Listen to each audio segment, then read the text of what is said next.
Echo, let me take my seat here. Now there might be some like camera stuff that you see happening. Let me get my comms on here. Echo, please welcome into the studio. Are you here? I'm here. Come in. Tell us all about it. Come on in. Hey, there you are. It's so good to be here. Hello. Please take a seat. Oh, lovely setup. Welcome, Love the welcome series. to the Beautiful Anzia colours. Racing studio. So, what brings us all here today? Tell us all about it. Today is the annual combat races for Anzia Racing, the ship combat races, the Scarlet Apex. 4 races in the persistent universe, which will, well, they're going to use all weapons this year, whereas last year we had distortion only. Now we're trying missiles, lasers, ballistics, absolutely everything on the racetrack today. It is going to be one hell of a wild ride. So, how many racers do we have competing today? We have 6 carrier races with 7 snubs each. There's going to be at least 40 to 50 races in the field, whether it be carrier or snub, a whole ton of Furies, some P-72s in the mix. The carriers, you might see anything from Carracks to 890Js. Wow. So, tell us a little bit about the racetrack. How did you come up with this this racetrack as the place to do this? Well, recent UAE regulations have imposed new limitations on our quantum drives, but also unlocked new technologies within the quantum drive itself. As you've seen, the UAE has unlocked the ability to go into nav mode, which lets us traverse the verse very quickly. But, you know, for safety reasons and for the protection of UAE citizens, we now also have this SCM mode, which is when our weapons can be enabled. So to design a racetrack for that, we needed a long section, so a couple of straights mixed in with lots of tight turns. Mix that together in 0G around minus Lament. You've got plenty of turns there, and you've got long straights across the open belt of yellow. And that's how I built this racetrack. Nice. And what are you most excited to see today? Like, could this reveal some really interesting new things in racing that we've never seen before? What are you most excited for? Whereas last year we had distortion weapons only, now we're going a little bit on the naughty side and are allowing all weapons. You know, Addison has released regeneration upon our society, and a lot of people are starting to get addicted to immortality. And we're trying to push the limits here and just see what's possible.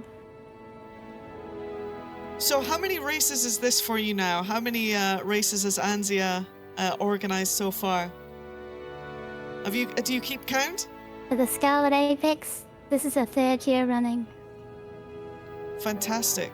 And what other races do people have to look for? Let's say they missed, let's say they were unfortunate enough not to sign up for this year's event. What's the next big race on the calendar after this one? Next big race is another combat race. We've got a ground race called the Warpath Rally, and this one was designed by Tint, who you'll also get to talk to today. It's with tanks, it's with APCs. Yeah, he'll explain more about that.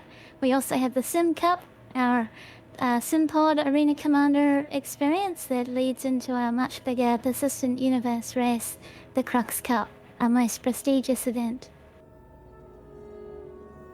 And when's the Crux Cup taking part? When's that happening?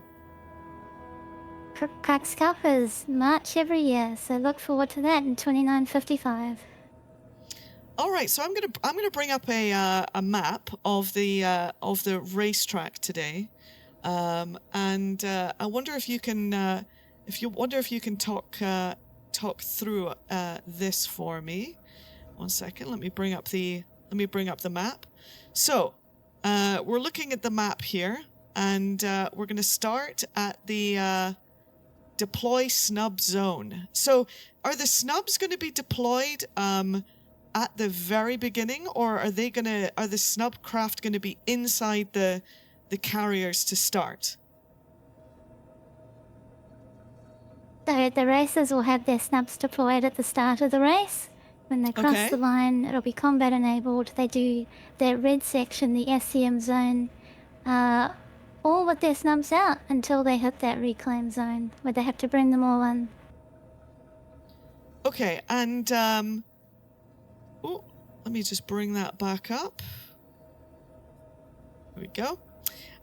So they come into this. So how do you expect? Do you think there's enough space for these big ships to fly through here? I've tried to fly Miner's Limit myself, and it was a little bit ropey, a bit dicey. It's probably going to be pretty tricky, eh? It will be, but there's plenty of space in space, and racers are accustomed to using the space that's given to them. These ship speeds are incredibly fast, so you know, we can push the ships to a certain limit where we might lose control or maybe overshoot in space. It's entirely possible. It's very common in space racing. There's plenty of space in space, yeah. These racers are professional. There is, and they will be aware of their surroundings and getting through the track as responsibly as they can. So, what do you think we're going to see from people as far as like when they start the race? Do you think they're going to go into some kind of like attacking mode initially, or do you think some people are just going to go for speed? This is a full combat race. They're all going to try and kill each other. Before we had distortion weapons, now they have missiles, now they have lasers and ballistics. It's gonna be absolute chaos.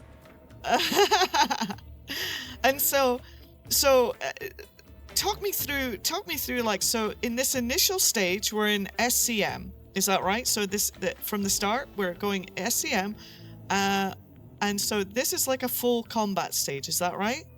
At the very beginning. As a full combat stage, yes. Okay. It'll be like a full minute. Then we go into a reclaim snub zone. So, is there a lot of space there? Like, you know, what do you expect that we see? Do you expect, you know, do you think they stop shooting at each other at that point? I mean, is there some rules there for the docking undocking? So they only have to reclaim the snubs. Where they do that, anywhere along the purple section marked there, up to them. That is a tactical choice they have to make. They can rock right up next to a competitor with turret guns and maybe blast away at the carrier and their snubs. Completely up to them. Okay, and like how long do you like realistically? How long do you think it's going to take some of these people to get on board? Are you expecting to see some explosions in that process? I've tried carrier gameplay before. I know it can get a bit dicey, a bit ropey. These are professional racers, and they are also part of large organizations with military, navy divisions. They have been practicing a lot, and they will try their damnedest to get this as tight as possible. Ah, okay. So you've got a lot of faith. You've got a lot of faith in them. Now, let's imagine, right, that one of these extreme professionals, which we know they are, guys. Let's imagine that one of them does have a bit of an accident. You know, maybe not their fault. Maybe the ship malfunctions or whatever. What's the recourse for them? What can they do if anything bad does happen to them? What kind of rules are in place there? Yep, so regeneration is free. They can rejoin the race anytime. Just if there's a snub, it's not too bad. They've just got to either grab a spear, they can rejoin in their ship, or they can rejoin in Grim Hex and fly one out. They can get picked up by their carrier again, and then they'll fly back out to the course to continue. But if a carrier goes down, that is devastating to the team, and it'll take them a while to get back online with that and get enough snubs going around the course again to score laps. And is there a time limit for any of this? Because I know that loading, unloading probably takes a bit of time. Is there a time limit for this whole thing, or what are you expecting? Time limit for the whole race is 2 hours. They have 2 hours to score as many laps as possible. Deploy and reclaiming they can do as long or as short as they like. Okay. Most laps will win. So they managed. So they reclaim their snubs back onto the ships, and then they're going out into this am I saying this, the Draconic Gap? Is that right? That's it. That is the name of the first nav section, the Draconic Gap. And that is much longer than it's depicted there. It is quite far out. We've put a little divider between that just to shorten the track map, but it is, so that's quite far. A good 30 seconds of flying. Yep.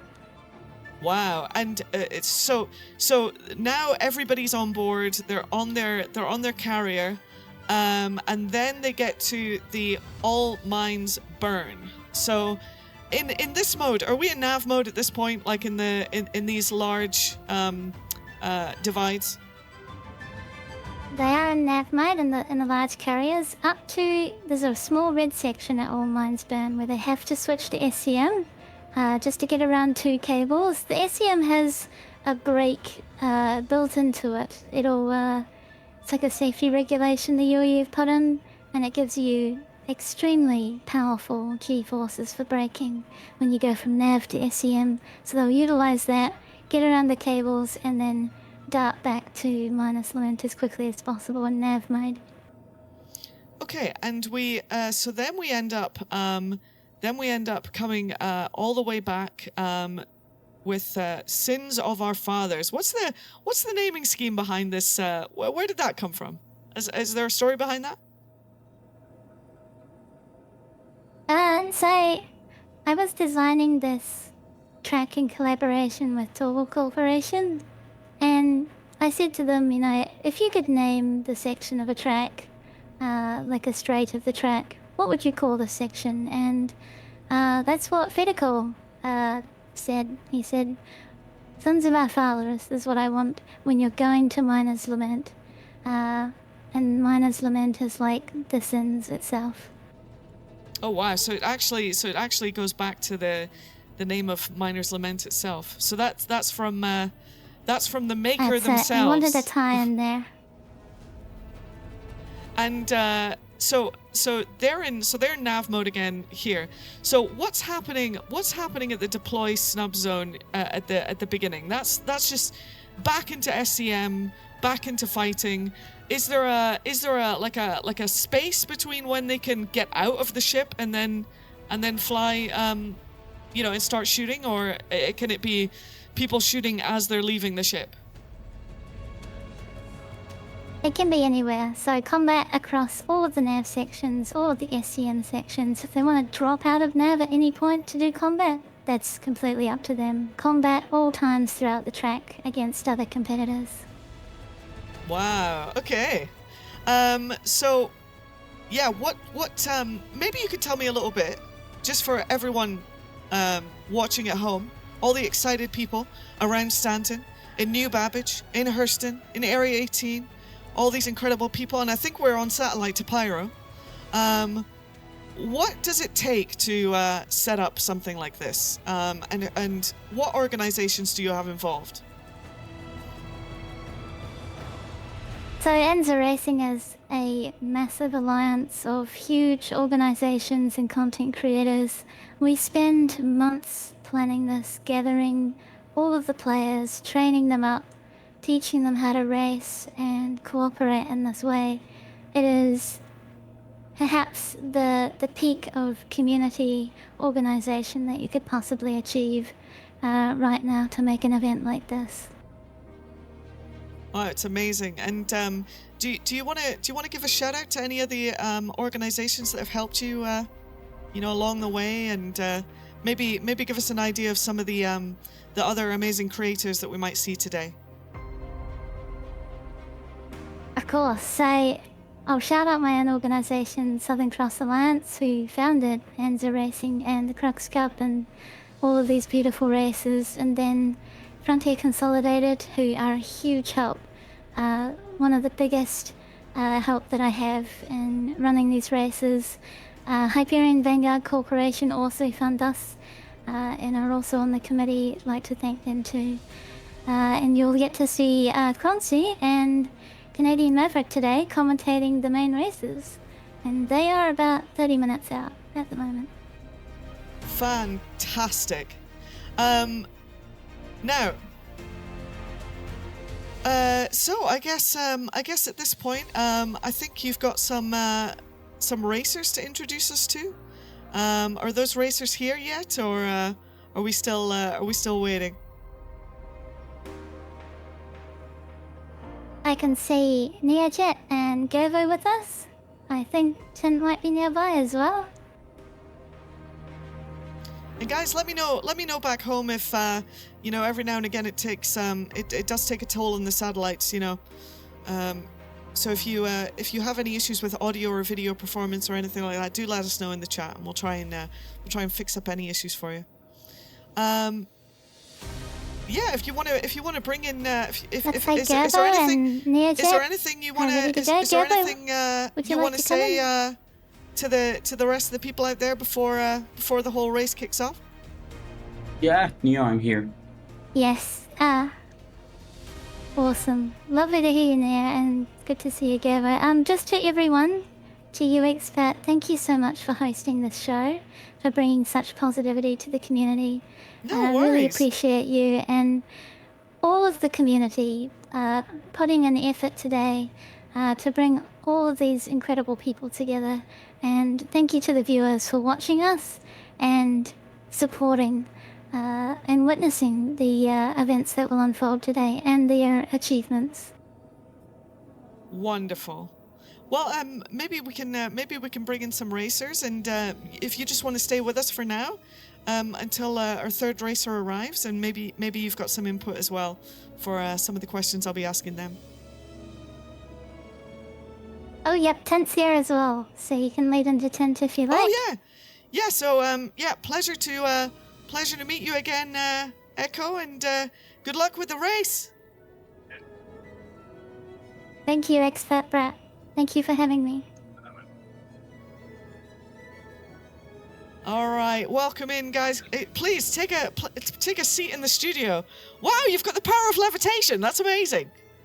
Are you going to be using that during the race? Holy smokes. That's incredible. You're seeing it now, live. It might be seen as cheating, but it is, revolutionary tech for sure. All right, please take a seat. Take a seat. Welcome to the studio, guys. So, welcome to the Anzio Racing Studio. Maybe we'll go from left to right, my left to my right, and if you just want to introduce yourselves one by one, and what brings you here today? Well, I'm Tint. I'm the Director of Racing for Frontier Consolidated, and I'm here piloting a carrier for my team. And what's your team name? Frontier Consolidated Racing. Nice. What kind of ship have you chosen? We'll take a look at the vehicle loadouts later, but what are you going for? Is that secret info at the moment? I don't think so, right? It's on the branding. No, not yet. I'll be flying my personal Carrack, the Color of Speed. The Color of Speed. Who have we got in the middle here? Hi, I'm Neojet. I'm the pilot carrier for the team Scar. We are a student racing team that we're in part and mixing with a PvP org, Artemis. And we are going to be fighting this event too. We are very excited to fight today. Fantastic. And what ship have you chosen to go with? We go with the Carrack too. Some testing and Yeah, so like easy load and a load for the fighters. And let's see how it's going. I think it's good. Like always, of this endurance race of Ansia, it's nothing is going to be following the plan. And what about you, sir? At the end there. Hello, I am Gerbo the Gnome. I am part of Team Punch Nobis and Sanguis Luna. Today I'll be racing as the carrier pilot for Sanguis Luna in a Carrack. Wow, it's Gerbo the Gnome. I must admit, Gerbo, I may be slightly rooting for you. I'm not sure if I'm allowed to say that, but yeah, go Gnome. So, Gerbo, you're gonna be in your Carrack today. Is that your personal Carrack? Is it? It is not my personal Carrack. We have a number of Carracks throughout the team, and they're all prepped and ready to go. So I just have to show up and sit in a seat, which is kind of nice. Nice. What do you mean just show up and sit on a seat? That's very what is it? I want to say humble or something. I'm sure you're gonna have to do a lot. I mean, I've done carrier stuff before, and it's a lot of call outs, a lot of management, a lot of checking desync. I'm just a pilot. Oh, you're just a pilot. We have a captain aboard the ship, so that duty has been relegated to someone else. So I just get to show up and I get to fly, and that's going to be great. Oh wow. Okay. So back to you on the left here. What's the reason behind the without giving too many secrets away? What's the reason behind the Carrack? I mean, I think I'm not really giving anything away, given that I'm pretty sure the guys next to me have chosen it for the same reason. It comes down to the nav speed. If you trust your crew to get in and out of the ship fast enough, which is, I mean, granted, it's a little more difficult to load a Carrack than it is an A90, then the Carrack can just walk away from all the other carrier options once we get into nav mode. So is it because the because right now we're sitting in a C2, for example, and I've been able to load up, as you can see, these Furies behind me. The Carrack just provides a much quicker setup, right? Quicker launch. Yeah, it's the straight in, straight out of the top hangar is a lot easier than trying to navigate through something like a Starlifter. And how many ships are you going to squeeze in there? Are they all Furies? I think we've got 6 pre-packed, and yes, all Furies. 6? So, wait, so you're going to have 6 in the top hangar? Some in the bottom as well. Ah, okay. And in the middle there, what are you thinking? What are you thinking? Some of your big challenges are going to be. Have you guys had a chance to practice the racetrack and the docking, undocking procedures? How's it been going? Yeah, of course. I mean, it's going to be one of the main part and the keys of this race. I mean, I think the challenge is going to be always going to be between all the competitors. How we are going to fight. If the people is going to be aggressive, if we're going to be defensive. I think it's very difficult to planify how it's going to be the race. And first laps, keep an eye because it's going to be a badness. Oh God. So what's have you guys set your Furies up with was there a gun limitation in this event? What kind of limitations are in place for you guys? No, that you can tell us? we more or less go to the trying the meta right now for the guns. Go for the strike. And yeah, all with laser, laser. And okay. I mean, it's with we was do some testing, and right now it's something like you can more or less know if you are doing some PvP that they are working good. Nice. And Gerbo, you've got a lot of practice. I know you do the Daymar Rally. I've seen you do. I'm sure all three you do a mix of the racing events. But what's going to be the big standout thing as a pilot for you today? What are you going to be most looking out for? And are you in a racing mindset, or are you in a more of kind of like a group mindset? Yeah, I'm kind of at the moment a bit of both. The big thing to watch out for is going to be how racers cope with the nav sections and how the transitions are going to be from the SCM to nav sections, because that's going to determine who gets ahead and who doesn't get ahead or who falls behind. I'm sure we're going to see different pilots trying to force other pilots out of nav mode in different ways. And that's the section that I'm most scared about, but we'll see. I'm excited, and I'm going to really hope that my team has some tricks up their sleeves in order to make those transitions easy. When you say force people out of nav mode, what do you talk about there? That is going to be something you see in the race, and I'm going to hold that one because that's going to be a surprise. Yeah, that definitely piqued my interest. Forcing people out of nav mode, without being totally controversial and whatnot. Because we're all here to have fun today. It is what it is. This is not Spectrum.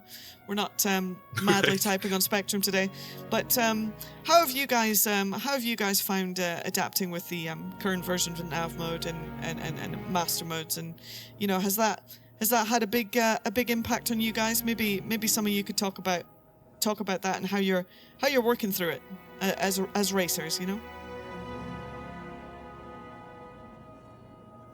Yeah, I guess I can go first. Sure. The changes have been interesting. I think atmospheric flight feels slightly better than 0G flight does at the moment.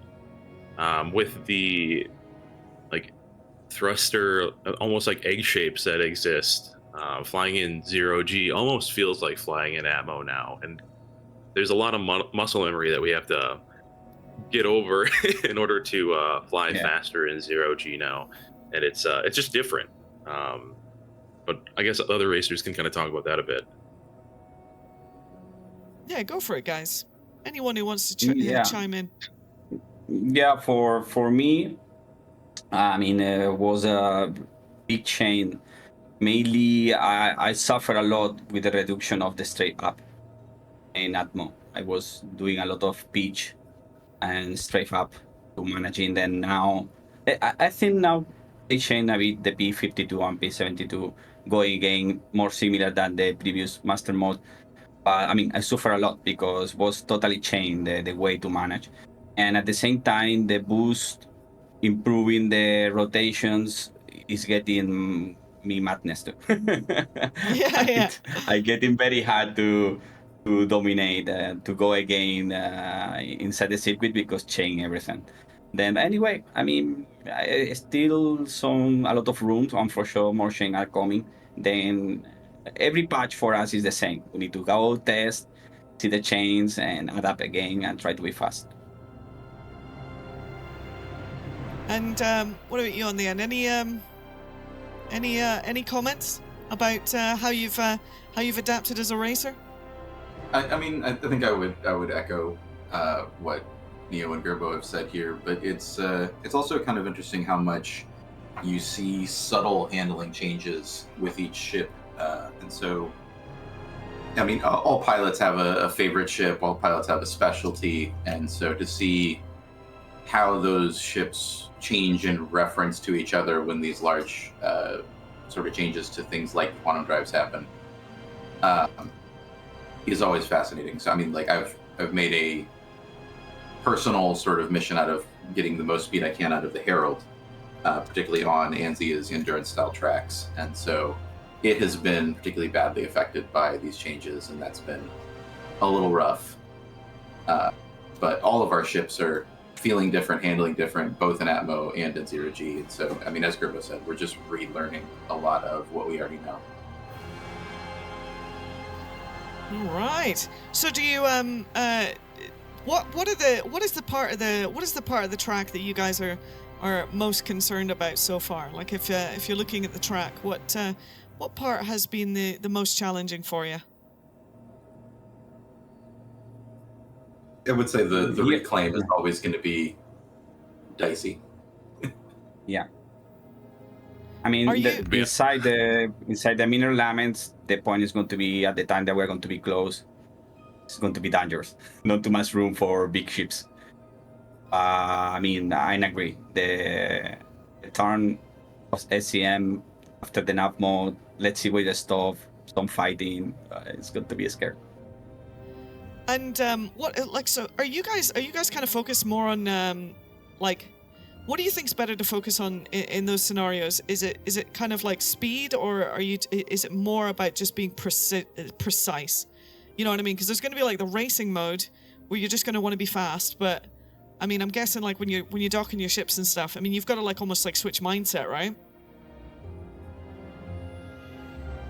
Yeah, Neo. Yeah, I mean, for me, all this kind of endurance race, after Cruise Cup, Ignition that we're doing, is a balance. You have to be fast in your average, but you have to fly safe. It's very long time flying. Anything can happen. If you try to go like and time trial, just try to look for the second, maybe you are going to find the trouble. Then I think it's a balance between safety and fast. Yeah. For me, at least. What are you you know, what's the contingency like, you know, Gerbo, I don't know if it's if this is a team tactics thing, but what's the contingency for if somebody does explode? What's the plan? Well, right now we have everyone has carrick, so I'm assuming for fighters that's going to be an easy way to get people back into a ship. Really, we're hoping people don't explode, but if we explode, it's probably going to be a lot more than one. That's what I'm going to assume.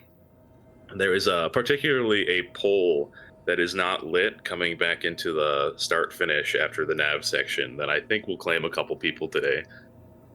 So I'd be watching out for that. What? So there's like a pole in the middle of the track that's like difficult to see or something?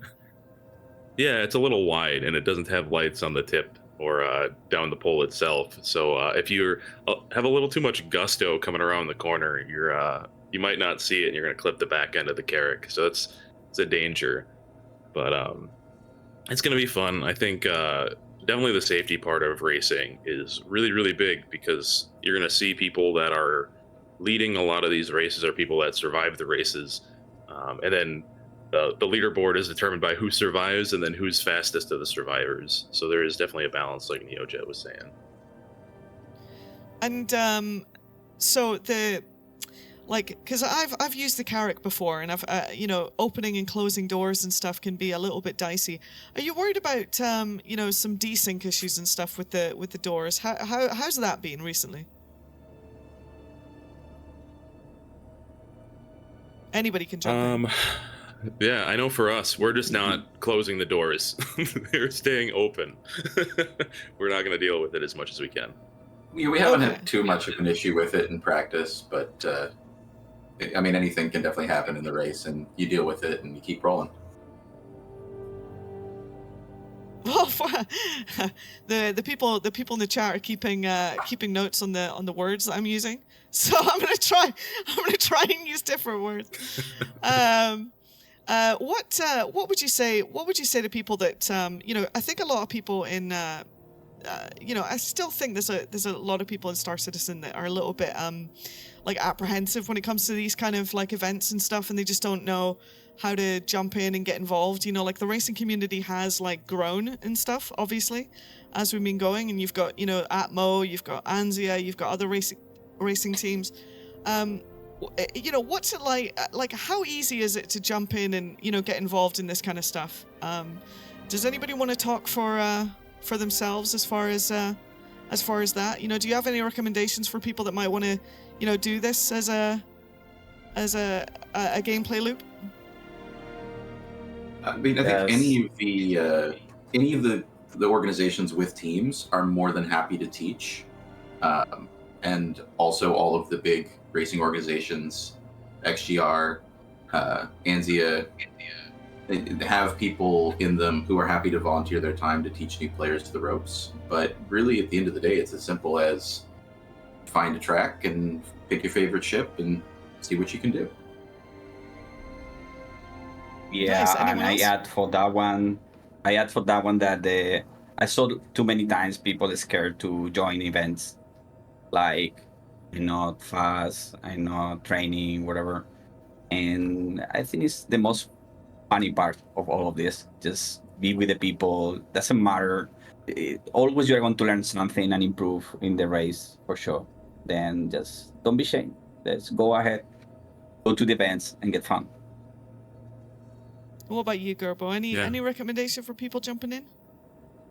Yeah, I mean, if so, something that I know with a lot of esports stuff that people have a hard time jumping into is self-confidence about where they're sitting, skill-wise or knowledge-wise of the game. And to be, I guess, really frank, is to get better at a game, you have to play with people that are better than you. You're not going to get better at racing by scrolling through Reddit threads or just necessarily reading information on any of these sites. The racing community is super friendly, and no one's going to tell you that they don't want to see more people out there. So you'll see people popping into train, or even like old vets jumping into Discord calls to race together to get better. So if Race anyone's together hesitant, just to get jump in. better. I think we Yeah. found a campaign slogan. Yeah. So, like, when what race? Maybe each of you has a different idea of this. So we'll start from left to right again. What race would you think is the most starter friendly for someone who just wants to maybe jump in and have a bit of fun and just kind of get a feel for the organization part of it and the Discord side of it and all that kind of stuff? You know, because there's a few moving parts, right? I think for me, the answer to that would be the Sim Cup coming up from Anzia. With it being in Arena Commander, it's super easy to practice, and we'll need people for organizational positions at Anzia to help run that. So anybody can hop in the Anzia Discord and get involved. It's just as simple as sticking your hand up and saying, I want to help. And of course, they can go to anziaracing.com, I'm assuming, and contact you guys from there as well and join the Discord from there. Yep, all the links you need. Fantastic. And what about you in the middle there? What do you think is the race that you would recommend for people starting out? Of course, Ansia have a lot of events, very good organized. At the same time, you can find, like someone said before, SGR. They are managing with the same community. The community is making exhibition race, like doing different things. Maybe not in that point too much competitive. It's a good point too for people maybe starting just to meet the community and start to learn how to race. Those some events that are very fun. Yeah, it's maybe a first step to taste the racing in event groups and then go further. Fantastic. Gerbo, what do you think? What do you think the first, you're just starting out, you just got your first ship and you did a couple of racing missions inside Star Citizen and you kind of want to join something a bit more serious. What would you recommend? Yeah, that's a really good question because there's a lot. There's a lot of ways to start. Yeah. I started by just popping on SCR, which is Star Citizen Racing, and they have a big time trial list of all the official tracks and all the community tracks, and just working through those and learning them, and then watching what other people are doing. If you're starting out, you won't catch everything that they're doing because you just don't have the knowledge, and that's okay. And then I started in XGR and then moved over to Anzia Racing. I think Anzia has some more approachable events. If you want shorter form racing, XGR is a place for things that aren't endurance type race things, which is more F1 style type racing. When it comes to Sim Cup, I think Tint is spot on. If you want low stakes, easy to jump into Sim Cup stuff, or just jumping into AC are great places to start. Fantastic. So you said jumping into Arena Commander. I think somebody in the chat mentioned something about a bug with lag issues in Arena Commander has made it harder for anyone of these racers to practice. So has a bug in Arena Commander made it harder for you guys to practice? Does anyone have anything to say about that? For this race, not so much. We've mostly been practicing here in the real sort of world. Just because we can't get the full extents of the track within Arena Commander. Okay, so this track is not yet in Arena Commander. Do you see the like all of the tracks in Star Citizen? Do you think they're going to be added at some point? I would certainly hope so, but that's definitely a tall order. We have several dozen community tracks at this point, and it's a number that just grows all the time. Understood. And what like if you're if you're thinking about grabbing a ship, what ship would you recommend that people grab? Just if they wanted to start out, in racing, because I know there's like tons of ships in Star Citizen. What's a really good like just all around racing ship?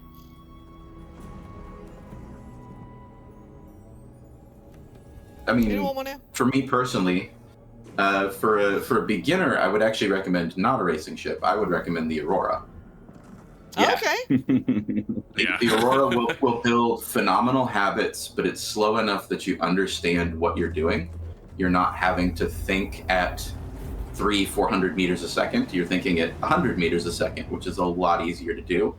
But the way that it handles will encourage you to fly the way racers fly in the faster ships. Yeah. All right. And Yeah, this is the. yeah, go for it. Yeah, no, it's like the first step always for learn properly a track is understand the track itself. Like the Aurora is very good because you can go focusing on the track and not on the speed and not crash. Then you start to understand the track, and then after that you can go on faster ships. Many people is trying to start go faster first.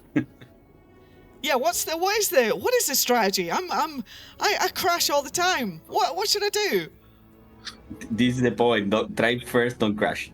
Go laps. If you are able to do 10 laps without crash, you know the track. But then start for a slower ship. Then when you manage that one, go with a faster ship. Then you will be again making the memory muscle and improving. And what do you guys tell people? Like, I mean, I've seen some amazing setups and stuff of people who have just huge screens and multiple different racing seats and joysticks and everything. By the way, still not sponsored, guys. Hey, what's going on? Anyway, you got all these sticks and everything. What do you need to go racing? I mean, what is mouse and keyboard good enough? I can kind of speak to this. I see Herbie in our chat, and he won System 7 2 years ago using windowed mode SC on a very old computer with a mouse and keyboard. So Nice. you can race with anything. Honestly, my example for this is always Echo, who is still a fantastic racer and has been on mouse and keyboard since day one of her time in the verse. Oh, you have the Kudes, one of the faster on 0G, and he's managing with keyboard. Wow, so what you're saying is some of the fastest people on Star Citizen are just mouse and keyboard. Yeah, I mean, I think the good sense is you can find people with everything, because it's more a matter of training and be able to masterize your way. For me, the difference is just, kind of feel more inside the game, with joystick or whatever I'm using that if you masterize, doesn't matter where you use 3D mouse, joystick, keyboard, you can find good people in any kind of hardware. Well, guys, as you can see over there, your race director is telling me in my ear that we have to think about wrapping up. But is there any last thing you'd like to say for either the organizers or the team or each other, before we let you go get set up for the race? Start left to right. I mean, I would say today is going to be absolutely brutal. And so, Gerbo, Neo, and everybody else racing, I'll still be your friend at the end, but we're all going to be mean today, and it's going to be great. And Yes, Neo. for me, it's just have fun for everyone. This kind of race always, like I said before, it's the plan doesn't work, then everything is going to be happen. You maybe in one point think you're going to no chance in the race, but in that moment something happened and you are inside the race again. Then just have fun. And I mean, this is very new, I think, for all of us. This kind of way of event, and I don't know what to expect. Fun, just I know it. The rest I don't know. What about you, Gerbo? Any last words for the other racers or the people at home? Yeah, echoing what everyone else said. Friends until the green flag flies, and then friends after the checkered flag is over. So, nice. Good luck, everyone. You guys are awesome. And then straight into Spectrum, right? Start keyboard way. Right. All right. Well, good luck, guys. And I'll see you on the other side of the race. Let me just get off my chair here, and we'll see you guys. We'll see you guys out. I'm guessing we found our way to where you're going to be setting up and stuff. So you should be able to go back out in the front of the studio, and I'll be watching. We'll all be watching. Good luck, guys. Thanks, Thank you, Thanks, Pat.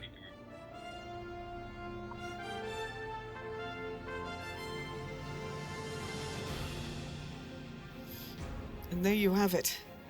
The racers that are going to be taking part in today's event. Every single one of them leading one of the carrier classes. I'm super excited for this event because let me just turn down my schmoothing. My voice, my face is a bit too smooth. I'm super excited for this event. I love spacecraft carrier gameplay.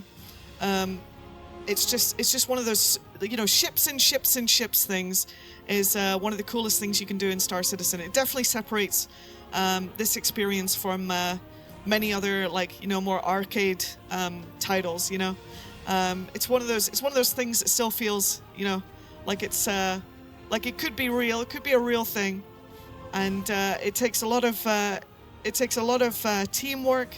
A lot of coordination, a lot of focus and stuff like that. But ultimately, it can be some of the most fun things you do in Star Citizen. Honestly, I remember last year for the Drake show, I did what was it? When you put a bunch of ships in your caterpillar. Oh, it was so fun. We did I call it the Crackapillar, and if anyone hasn't done it yet, definitely get out there and try it. I think it's easier than ever now with the multi-tools, and you're able to lift up your ships and put them straight inside. Make sure to join me and everyone over at Anzia Racing. I might start streaming a bit later, and but for now I'm gonna sign off. I'm gonna take a break. I'm gonna see if I can find a way of actually going and watching this event. But actually, to be honest, I just want to watch the event on Anzia Racing Twitch channel. So I'm going to be going over there with you. I'll see you in the chat, guys, and best of luck to all the racers, everyone taking part, and excellent job, Echo and all the team from the Anzia Racing Studio. I'm going to sign off and enjoy the race, guys.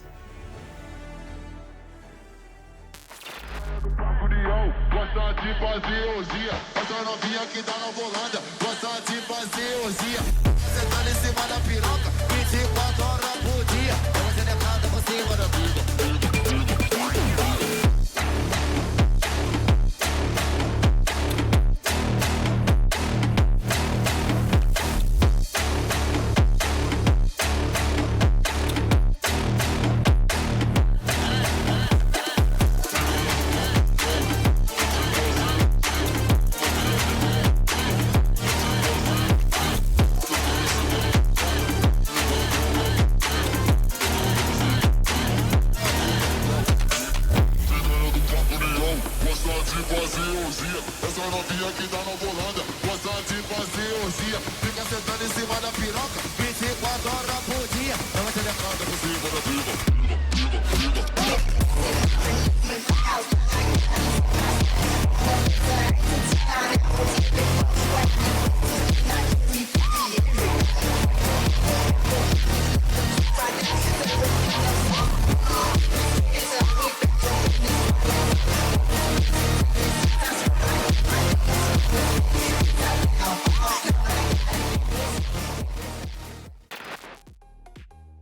Hello, Anzia Racing family. I hope everyone's having an absolutely fantastic day, and welcome to the Scarlet Apex 2954 Carrier Championship.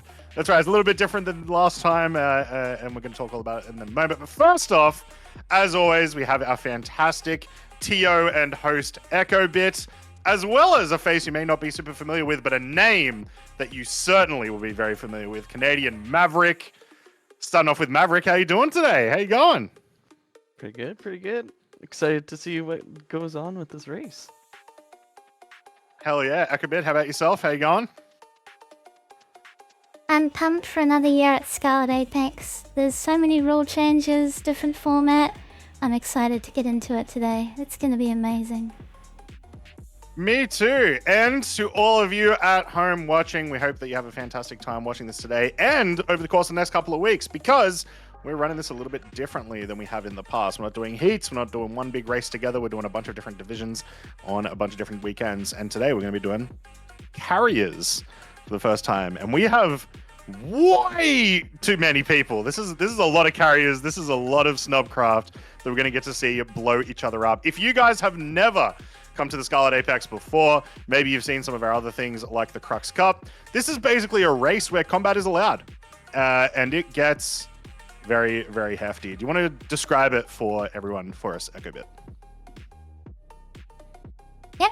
So last year we did distortion only. This year we're a full combat race. All weapons allowed. That's missiles, ballistics, lasers. Even distortion as well is included. You can use all of it. And these races will be in carrier ships. There'll be teams of them with snub fighters supporting them. And it's just all-out warfare throughout this race. Yeah. Now, Maverick, you're definitely more used to the, let's say, less combat racing style focused stuff. How do you think today's going to go? Well, I think there'd probably be a lot of actual you use your racing tactics and techniques to actually get around the rocks, and I think a lot of these racers are going to figure out how much of a brick they're flying with yes, with the carriers. I've flown around. I have a Carrick. I've flown it around every now and then. It's not too bad. I haven't flown around the 890 jump. I haven't quite gotten that rich in Star System yet. But fair, especially with the price upgrades. It's been a while. It's my new goal with is before 4.0. I need to get myself an 890J with in-game money. So you might notice we're talking about 890Js. Well, first, before we get into what all of our crews are going to be bringing up, EchoBit, can you please show us the track guide for today so everyone can have a look at it and see what we're going to see people racing on?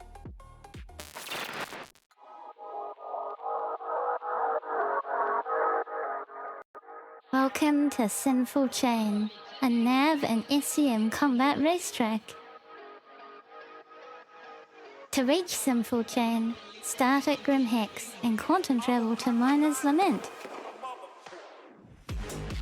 On arrival to Miner's Lament, enter the track via its last checkpoint. Be in SCM mode before entering the last checkpoint of Miner's Lament. The start and finish line of Sinful Chain uses the same one as Miner's Lament. Traverse Miner's Lament as normal.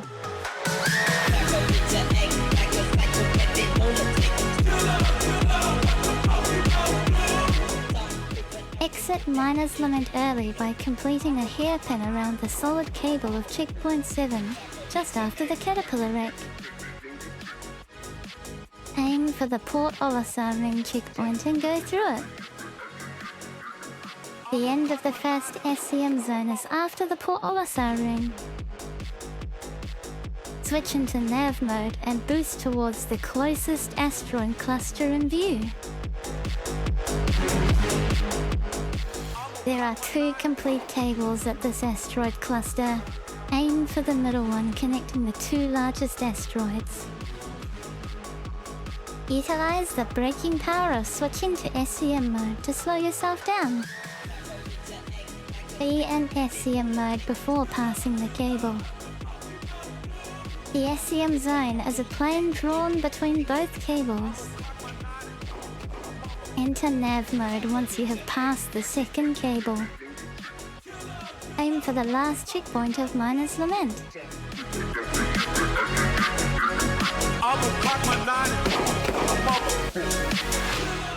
Utilize the braking power of switching to SCM mode once again. As before, be in SCM mode before entering Miner's Lament's last checkpoint. That completes the full circuit of the Sinful Chain Combat Racetrack. This track was made for all Star citizens. Race together by visiting anzaracing.com.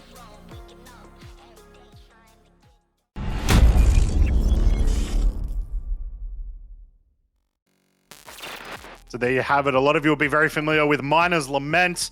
We're using that as well as a bunch of other lovely little asteroids over around Yellow to make this a little bit more interesting. Personally, one of my least favorite racetracks, EchoBit. I don't know why you're doing this to me. I can't stand 0G, but luckily I don't have to race today. I just have to watch. So I get to see everyone explode where I would Yeah, we get to normally enjoy explode. it. Exactly. Now, very quickly, I am a terrible commentator. Thank you so much, Expat Brat, for the pre-show. It was absolutely awesome to watch. So thank you very much, and welcome in everyone from Expat Stream. We hope that you enjoy today. Now, let's have a look at what our competitors are going to be competing for today. What they're going to be winning with some prizes, as we have some awesome prizes up for grabs in the carrier class today. First place, 7 Argo MPUV tractors, which with the new tractor patch update is going to be pretty important to have around, I imagine. Maverick, I'll let you go through the next ones. For second place, you get 7 any of subscriber gear or weapons. May be very useful for pre-planning before like a wipe or anything. And for third place, you get 1 Skull Parlor set, and it's just for the pilot. I need to get myself one of those, I'm not gonna lie. It looks absolutely fantastic. I need to put one of those in a random Microtech hangar to make it look just a little bit more grungy. So that's what our racers are going to be competing for. Let's meet them. Let's meet all of our racers that we're going to be seeing today, all of their ships and the pilots and everything going on. Welcome here. So we have Sanguis Lunar, Disaster Courier Services, Turbo Racing Team, Sky Racing, Frontier Consolidated Navy, and Frontier Consolidated Race Teams. All these names should be mainstays for you guys as we see these guys competing all the time at the highest levels of pretty much any type of racing and PvP event. So it's going to be good fun to check them out. Let's get started with the first team. We'll go through all of our specificities, I guess, is the word I'm looking for. Here we go. So starting off with Sanguis Lunar, we're going to be using a Carrack as our carrier, and Gerbo the Gnome is going to be piloting our carrier here. Then we've got a big, we're going to see a couple of different things across the board in terms of our snubcraft. Maverick, I'll let you take over who we're going to be seeing for Sanguis Lunar. So it looks like for the snubcraft, they have, can't count, 1, 2, 7 snubcraft, all of which appear to be Furies, which is interesting. First up, we have Jacketed, and then Fresh 001, Liquid Prime, Cry, I'm just going to shorten his name because... Yep. Dew, Knightsman, Jelly Headmaid, and Mr. Perfect. Absolutely fantastic. So very excited to see those names. Gerber the Gnome and Jacketed and Liquid Prime. I see these guys all the time. So it's going to be really exciting to see them all compete in a carrier. Let's move on to the next team. So next up, we have Asaya with NeoJet as our pilot in the Carrick once again. And similarly, we have 7 Furies across the board here. We have Salem Frost, Al-Mummet, or AI Mummet, Depredatron, Caleb, Logar Wilco, Garrisman, and E. Orban.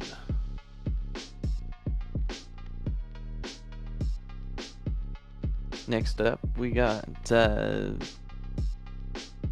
Mad Cat, AGT Mad Cat, piling an 890 jump with Steve CC, Luigi 509, Ricky, and NPC Steve, and Kajak Max, all in not Furies this time.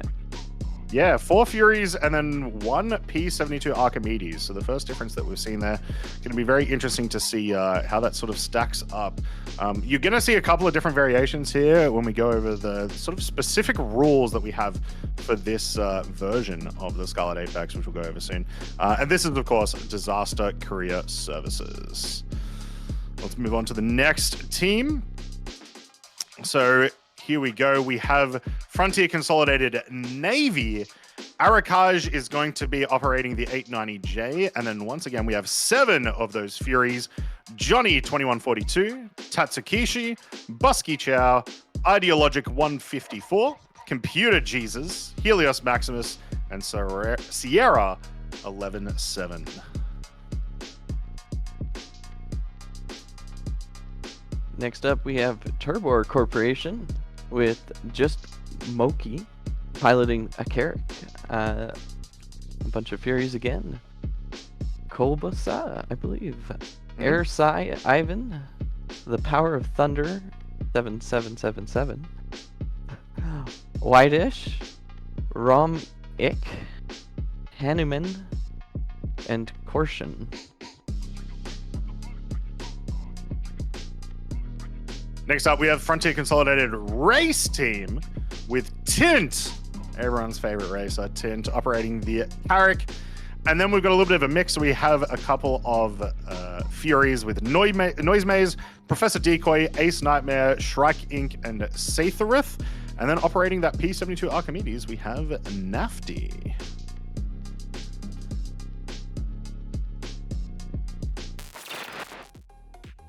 Yeah, those are going to be all of your competitors for today. Obviously, as you can see, it's a little bit of a different format than we've done before, where we've got these carriers and we also have people defending the carriers. EchoBit, can you please explain for our fans exactly how the race is going to work today? Now this is totally new for us. I mean, we've done endurance races before and we stick to a rigid 1 hour format. When I say totally new, we're expanding this to 2 full hours. We're trying a much longer race, and that's because it's a lot harder to organize the amount of players for the carriers, for the snubs, to come to this race at this specific time. We figured, why not give them an extra hour of racing time? Because we put so much effort into bringing all these people together with this specific goal in mind. Yep, so exactly how are our racers going to be scoring points? Or laps, rather. So the carrier will be the main key to scoring laps. And what they need to do is have 3 snubs minimum before they cross the finish line, or the start-finish line, for it to count. So what will happen, when they go through the start line, weapons will be enabled. It'll be absolute chaos. They can choose to attack or defend. They need to maintain 3. If they lose all the way down to 2, they need to reload back at Grimhex and pick more snubs up. But 3 are required to score a lap with this carrier racing class. Yeah, so a very sort of different experience than we've had before, but also guaranteed to mean more explosions. I am very excited to see the first 5 minutes of the race when you know, weapons get active and we've just got all of these snubs going after each other, which I imagine is going to be the priority target for most of the race. So going to be a lot of good fun. Very excited, and I hope you're all very excited too. One thing I want to mention before we get into more stuff is if you want to support Anzia Racing, you can go !merch in the chat and grab yourself a fun little shirt. I've got one myself here. Little 29.54 Scarlet Apex shirt. Get yourself one of those. Help support the channel. Help support prizing. All that sort of stuff. It really does help. So thank you very much, guys. Now, let's talk a little bit as well about our event security. So we have obviously these big combat events that we run in the verse can be a little bit harrowing, which means we have some security helping us out today. So let's have a look at a few of those groups. That one we might have to just talk about. So yeah, tell us about the event security. Classic EchoBit. No, of course. So we have some fantastic groups working with us today. Starting off with the Ragtag Mercs are going to be doing some awesome security for us today. We are the Ragtag Mercs. We believe anyone, regardless of skill, time, or money, can be a mercenary. Blood for some, money for all. We also have Vanguard. Mankind shares an innermost trait, the desire to explore, to be the first to enter the void in an unprecedented arena with the cosmos. That is why we are here, Draco Heart. This is the spirit of Vanguard. And Maverick, I'll let you go through the last event security. Orc is the last group for our event security. Orc is a medium-sized global org with 3 branches focused on ground combat, industry operations, and naval superiority. We foster a spirit of inclusiveness and fair play and are focused on building and supporting the Star Citizen community. So yeah, thank you very much, security, for coming and helping us out today. And hopefully you get as much combat in as the rest of our races do. Another group of people I want to mention is some of our support crafts. So we do have some emergency medical services available today. Nox of Vardine from the Grey Wardens is going to be doing some medical support. So thank you very much, Nox. And we have some salvage debris crew as well available. So Sergeant Griff of Delta Blue Aerospace, we appreciate that a ton as well. Do we have, I believe we are getting still set up. It's going to take a little bit of a long time as we have to get all of the carriers set up. We have to get all of the snubcraft set up. Echo, do you have anything else for us to show our community at the moment? Well, that's it for stuff to show, but I would like to talk a little bit about the race rules. It's quite complicated because what we want to encourage in this race is the deployment and reclaiming of snubs. So what we've said to the races is that there are 2 zones within this track. So as you saw with Simple Chain, it's got SCM, it's got nav sections, but throughout the Miners Lament section, at the end of that, that's where we have a reclaim zone for the carriers, and all carrier teams have been asked to reclaim whatever active snubs they have left at Miners Lament. So you'll see them do that there, and we've got checkpoint officers there too to verify all of that, and also the SCM nav switches, so everyone is following those rules as well. And then they'll go all the way out to All Mines Burn, and then they'll come back. And just before the start-finish line, they've got plenty of room to decide tactically when are we going to deploy our snubs. So, and they can also drop out into SCM anytime in a nav zone. They're not restricted to nav zone either. They can do combat at nav zone if they want to. But yes, they will have to deploy their snubs just before the start line. They've got to get 3 near the carrier across the line to score laps. So, yeah, quite complicated. A lot more complicated than our usual race. This took maybe months of practice and communicating with these race teams to follow the rules and understand the rules, and they're already here for you today to show that. So what we really wanted, and we hope you all enjoy and get to see, is carriers racing around the track, snubs coming out, doing a lot of combat with each other, and then being reclaimed by that. And it's not just racing orgs that are here today, it is also the Navy divisions of organizations, as you saw with Frontier Consolidated. Even same with Luna, have brought some of their military in here. They are practicing what's gonna be carrier gameplay in this racing setting. So yeah, very tailored to create this unique and crazy racing experience. Yeah, it's a good point. Even though it is a race, it certainly feels a lot more like a fleet practice for the future, and it is certainly something that I'm really excited for to get into once we have more sort of gameplay opportunities that require this sort of organization. So while today we have the Carrier Championship, this is the first of Scarlet Apex 2954. We also have the next few weeks as well, including next week where we're going to be doing the Frigate Championship, which is going to be a lot of fun. Would you like to talk a little bit about that, EchoBit? Okay, so next weekend we've got the Frigate class. This is actually a returning class from last year, where we saw, and it was a last minute addition too, the Hammerheads with distortion shotguns added into the race, and I think that captured the community. A lot of people gave us positive feedback on that and said we want to see that more. That was amazing to watch. Maybe make it all weapons allowed, and here we are. All weapons allowed. Frigate class is going to have the Hammerhead in it, but it's also whitelisted for other ships too, like the Redeemer and the Valkyrie. There's a much larger selection of those sized ships that you can pick from. So the tactical choices between, having superior firepower versus a little bit more speed. And we also test every ship in the game, every patch, to see how these ships are going to perform next to each other.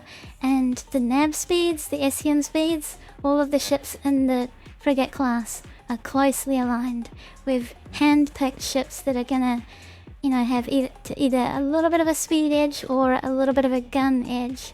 So that's going to be really exciting to see. Frigate is massively improved this year. Yep, and following that, after that weekend, we're going to see two more returning classes. We're going to be seeing the Turret Championship and the Duo Championship, which are personal favorites of mine. I love to see things like the Hurricane and the Scorpius get into the ring and give that a go. So make sure you guys come and check that out over the next, including today, the next 2 weeks. And it's going to be a ton of fun. Now, let's get into some predictions while we start getting ready. Maverick, you've had a look at all the races. Who do you think is going to take this one today? Who do you think, which org do you think has the best chops for this very unique style of event? I don't know, but I think that maybe Disaster Courier Service. I think putting disaster in their name might have helped them avoid disaster. Very also, possible. they have Yep. an 890 jump, so it's a little bit slower than the Carrick, but I definitely rooting for it to get them to where they need to go. Yep. Not only do they have the Carrick, but they've also one of our 3 teams running the Archimedes in their snubs as well, which could be a weird deciding factor. How about yourself, EchoBit? I'm really hoping that Sire Racing and their team up with Artemis, the PvP Spanish organization, turns out well. Sire Racing have just typically been Neojet and Salem, but I've started to get involved with the Spanish community, and Artemis are huge. They're a massive Spanish PvP organization, very impressive skills, and now they're here today to show off their PvP skills in racing, so I'll be rooting for them. Fantastic. And I have to do my little big shout out to Sanguis Luna. Just the fact that Gerbo the Gnome is going to be operating that Carrick. I have seen what Gerbo can do on the ground. I've seen what Gerbo can do in space with fast vehicles. Very excited to see what Gerbo can do with a fat vehicle like the Carrick. And so I'm going to definitely be rooting for them.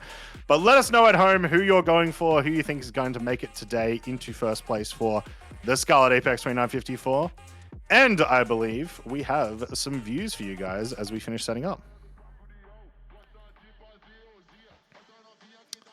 And there we go. Lovely. So we're already getting some awesome views of that Carrick towards the starting line, making sure those weapons work as well, it seems. So it's going to be a long one. Settle in.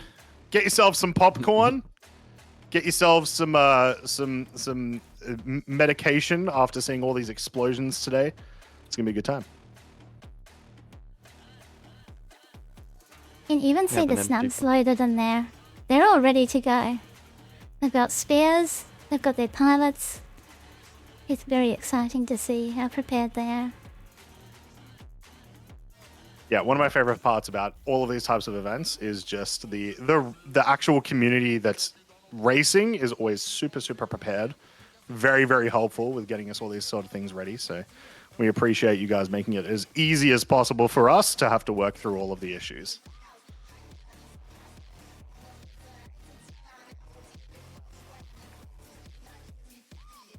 So we'll try to get an ETA for you guys soon to see about how far away we are from starting. But I want to get a little bit of knowledge from you, Canadian Maverick.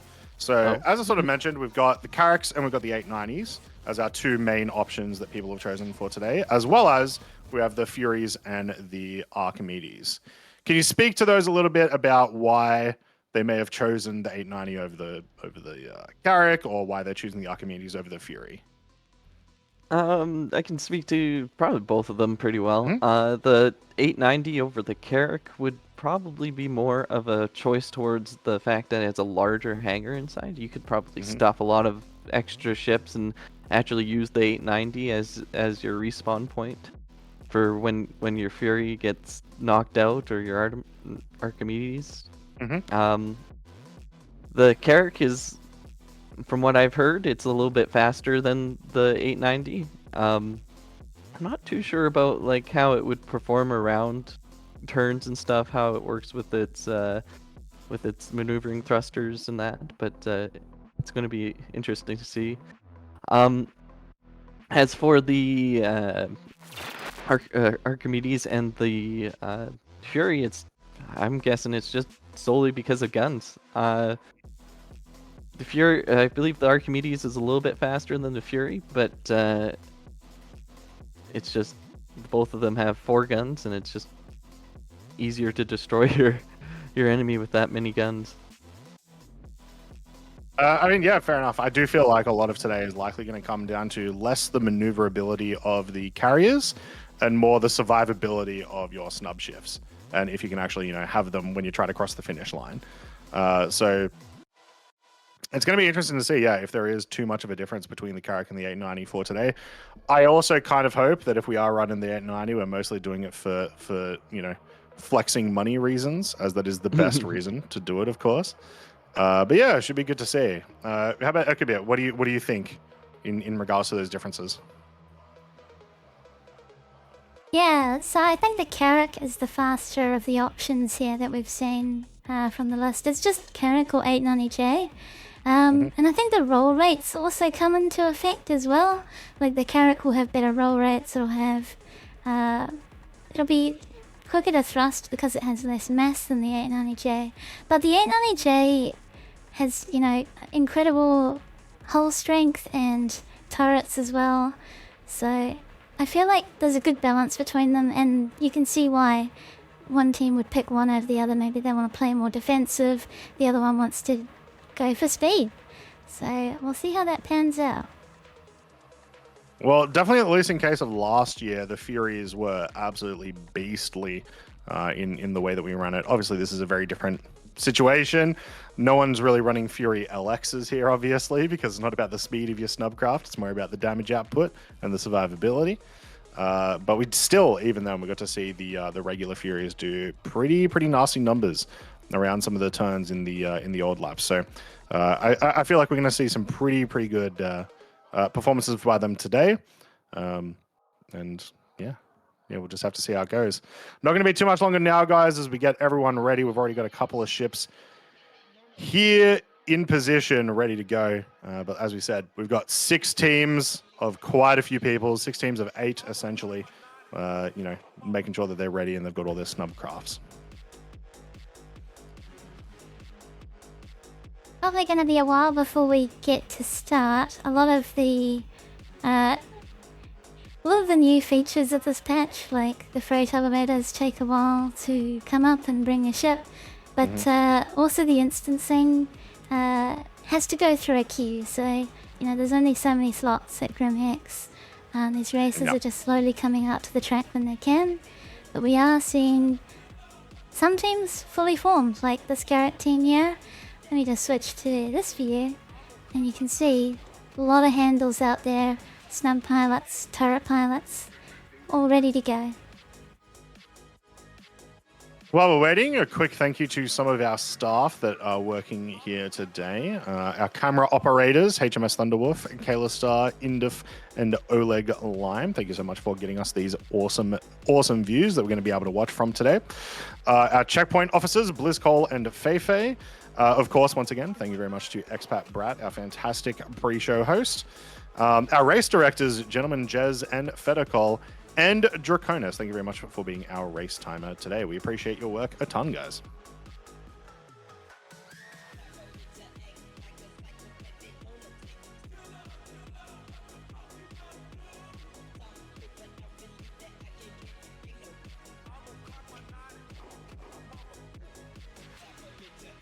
Nice shot of the 890 right there.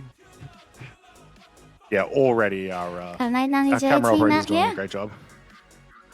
I was gonna say, when you pointed out what better use for the 890 than to flex, and I feel the same with almost all Origin ships at this point right now. You know, I have to flex my Yeah. 350R every now and then. It doesn't really do that good, Yeah. but just gotta Now- flex it. Very important. I need everyone in the world to know this. Canadian Maverick, champion of the 350R. No one has flown that ship more than Canadian Maverick has. I almost guarantee you. Maverick has melted one of his 350Rs to get a Peregrine.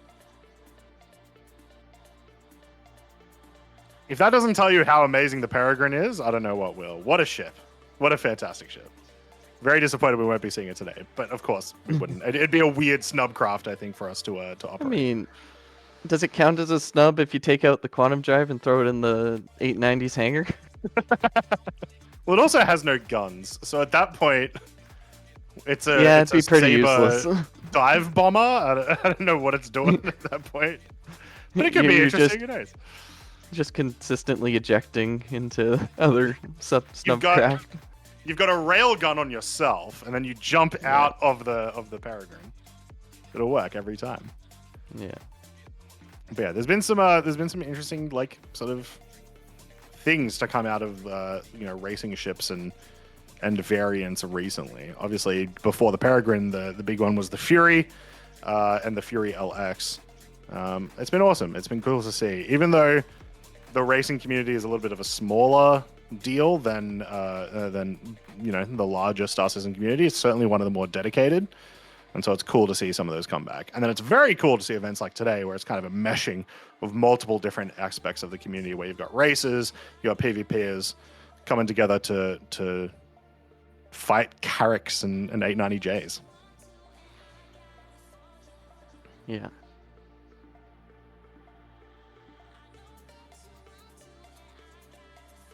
Nev, I wanted to ask you. Yeah. You've been in the Scarlet Apex before. I think the very first one. What was it like with distortion weapons? What was it like when we first ran this? Can you remember just any memorable moments from that first race? Yeah, well, the scariest part of Scarlet Apex is when you're when you're in a single fighter ship. The scariest part is when you're head to head with somebody else, because with the original track and with this track as well, you're going to come across each other at a point where you'll be facing, so you don't have to deviate off of your line of your race line in order to actually shoot the other person. And most of the time, me included, you shoot at the other person on the other side just because you can, not because it will give you an advantage or anything. It might. The other person might be in front of you, or the other person might be behind you. But coming head to head with somebody is probably the scariest part of it. You don't know if you're going to get hit by a distortion cannon.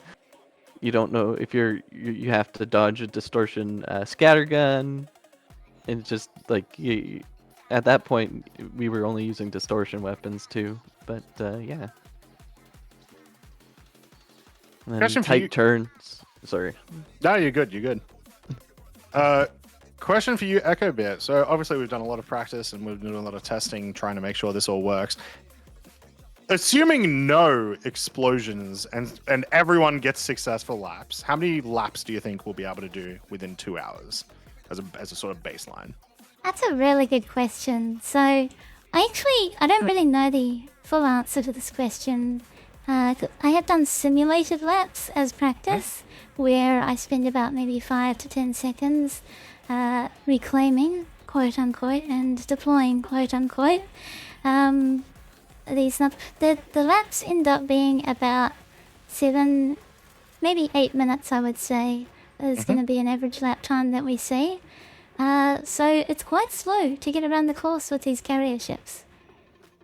Yep, which, to be fair, also means that it gives plenty of opportunity for you to try to, make it so that your opponents can't cross the finish line with an appropriate amount of snubcraft, which I think is going to be the big thing here. I imagine our lap count today is going to be very, very low, or at the very least, it's going to be really high, but I think one team may just show just how much better they are at this style of fighting. As we kind of mentioned, this doesn't really exist within the verse yet. There's no like missions or anything that sort of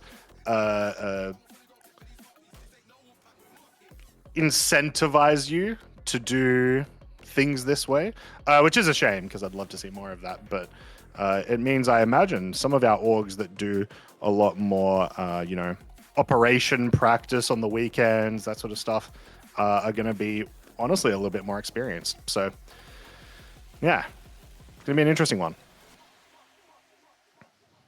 I feel like this is a good precursor to when the Starfarer actually works well in atmosphere, and you can actually do a full-on pit lane with some of the the Crux Cup and stuff like that, where you have multiple aspects of an org or team coming together in order to ensure the victory instead of just the one single racer.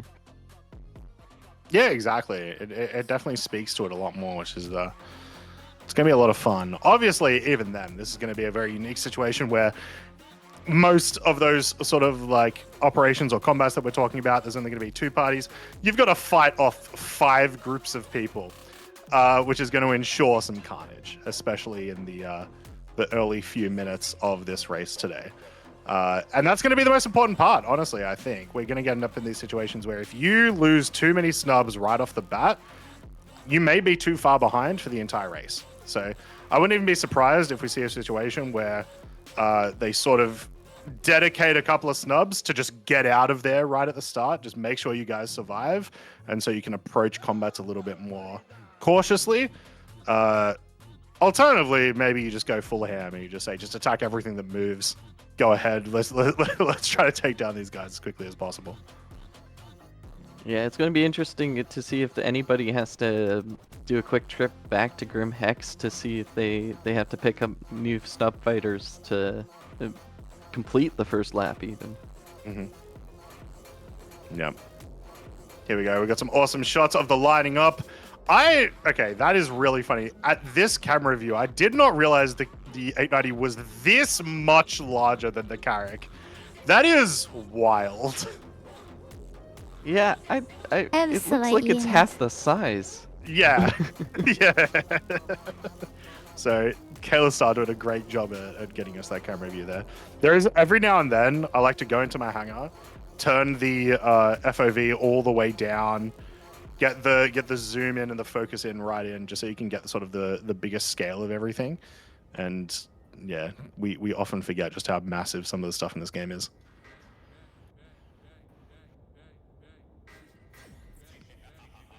So we have apparently about 3 ships all ready to go. So we're just waiting on about half the team. Someone exploded off in the corner there. Kayla Star's going to have a look in. And it looks like, honestly, that they exploded in a collision into the asteroid, if I saw that correctly. Hopefully it wasn't part of this Carrack, because that would be very concerning. Maybe we'll hopefully get an update for you soon, but that could be an awkward start to today. Yeah, being a man down at the starting line, -1 Fury. Yep. If that's what it was, I barely even saw the explosion there. Yeah, all I saw was some blue sparks. So it could also be because I believe if you if you do a bunch of damage to like the wing of the Carrack, it also makes the same explosion. So I'm just hoping they didn't accidentally maybe, reverse into that obstacle there as they were getting ready, as it looked like they were, and lose some stuff. So hopefully it's all fine. But hey, this is Star Citizen. We like to explode. One explosion pre the race is pretty decent, honestly.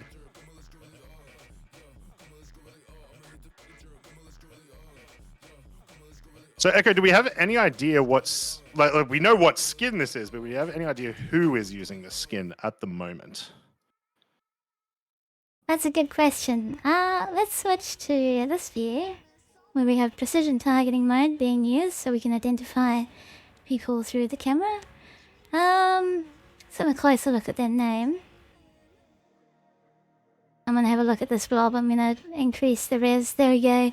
That looks like Sanguis Luna, and that makes sense. Awesome. A red Carrack for a red org logo. I'm glad that they're will make it very easy to identify. Choosing paints. That's amazing. Thank you, Sanguis Luna. Yeah, appreciate that, son. If we can get Sire to put, I guess, also red. And then Frontier Consolidated are blue, and then Disaster Courier are also blue. Oh, God. Actually, Frontier Consolidated going blue.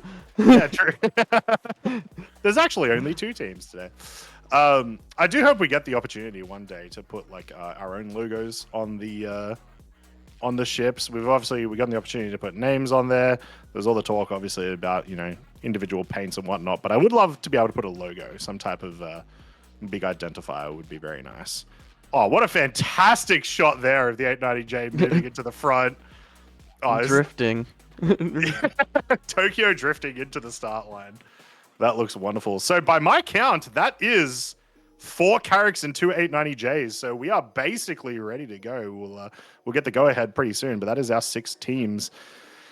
I'm getting pretty excited.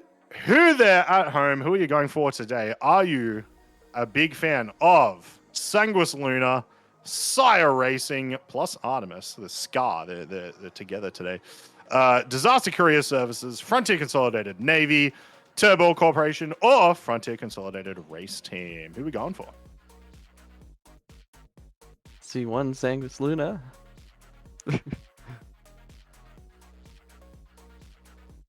And me, yep, I'm waiting for the Sire Racing Team with Artemis, Spanish PvP organization, but Frontier is also pretty cool too. I do like them. I need you guys to know, as commentators, you are allowed to be biased. You can say, look, I've put $10,000 on Gerbo to crush this race today. Don't let me I wish down. I had $10,000 to put on a race. That would be... That's the trick. I don't. They're going to break my legs. We'll do UAC now that's a really one day. good point, actually. I'd like to talk a little bit about the future of racing. And something we're planning at Anza Racing is to have betting. And I would like your feedback in chat. If you want to be able to bet on these races in the future UEC with betting, your right?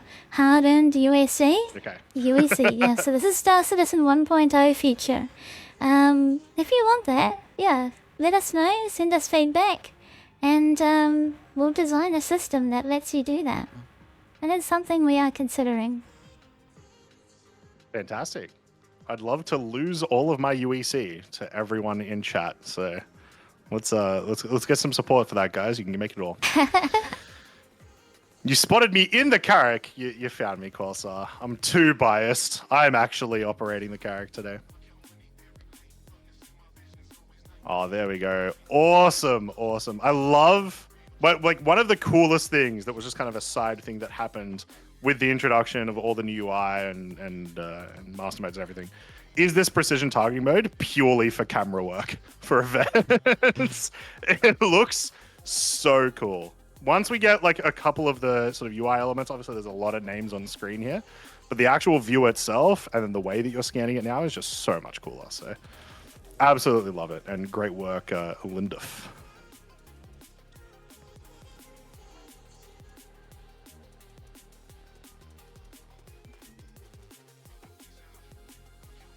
So we'll go over a quick reminder for everyone. Sanguis Luna are operating a Carrack as well as 7 Furies.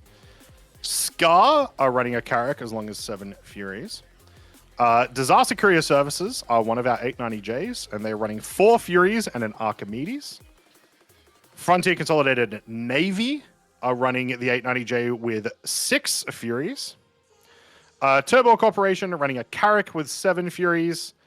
And lastly, Frontier Consolidated Race Team running a Carrack with 5 Furies and 1 Archimedes. I'm really curious to see if the Archimedes makes much of a difference today. As in, every division that we have, like every group that is running an Archimedes is just running 1. So it's possible they have a plan that I'm not seeing. Yeah, that'd be interesting to know why specifically the Archimedes over the Fury or for those specific ones, because it seems to me only that one a lot of only one Archimedes, right? Yeah. Maybe it's a storage thing. Maybe you can, like, I know in the Carracks you can fit a lot more Furies in there than you can Archimedes, but maybe the 890 jump you have a lot more, so maybe there's a different reason. Maybe it just Tetrises just right. Like it's just it's perfect that you can fit 1 extra Archimedes opposed to a Fury or something like that in there. Maybe that was the case. I guess we'll have to ask some of our competitors later on. So just waiting a couple more minutes for the go-ahead, guys. But as you can see, all of our races are there and ready to go. It's going to be good fun. Like we were talking about earlier, the racetrack itself will take about 7 minutes for our competitors to go through. However, that is 7 minutes without being targeted by a lot of combat, and that's assuming that you're able to actually get across the finish line with at least 3 of your snubcrafts. So we could very well be in a situation where, and I kind of am hoping, we don't see a lap 1 completed for a while. I want to see people really scrambling for it. There we go. 2 minutes till we start. Let's get very excited, guys. Scarlet Apex 2954 Carrier Championships. Yeah, that's what we're doing today.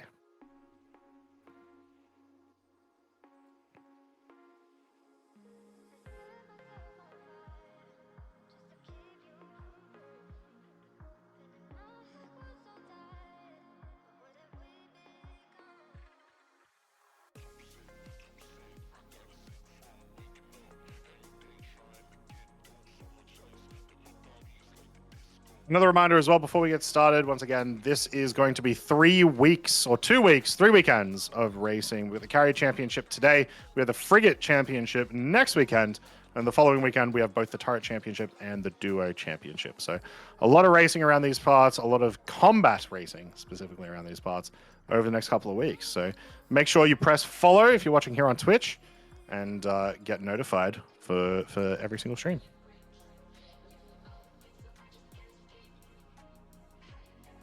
Croncy, are you participating in the ground one with your tonks?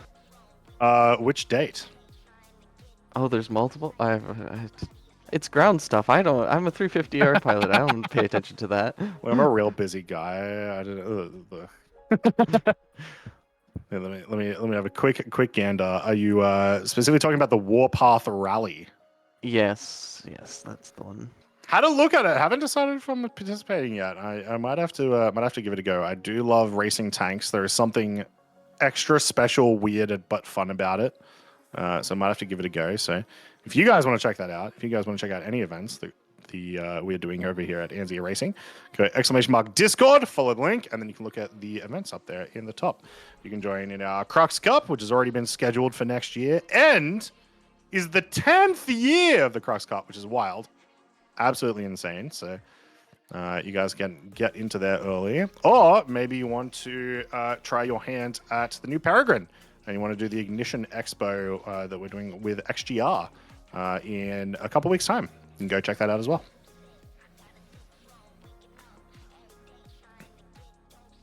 All right, here we go. 1 minute warning has been declared. So it's going to be starting very, very soon. Or they've already started. There we go. There's the green flag. Here we go. Let's get excited, guys. Once we cross the finish line, is going to be weapons open. We're going to be seeing a lot of explosions, I imagine. Now, there's going to be a lot of action happening on the screen, guys, so it's going to be hard for us to commentate. If you see anything on screen that you find interesting, let us know. We'll make sure to talk about it. As you can already see, bullets are flying. There's impacts. I'm not too sure if those are distortion. Somebody might have swapped out some distortions on their Furies, or. But oh, there's an explosion coming right around one of the corners. Yeah, quite a few already. Missiles flying. Hopefully our camera operators don't get caught out by one of them. That is the most awkward situation, is when you've got a really good view and you start, like our cameraman here right now, Oleg Lime. Yeah. Some great views, but the second that they come around a turn a bit too wide, and then it's gone. So our camera people are often some of our best pilots in the entirety of the event.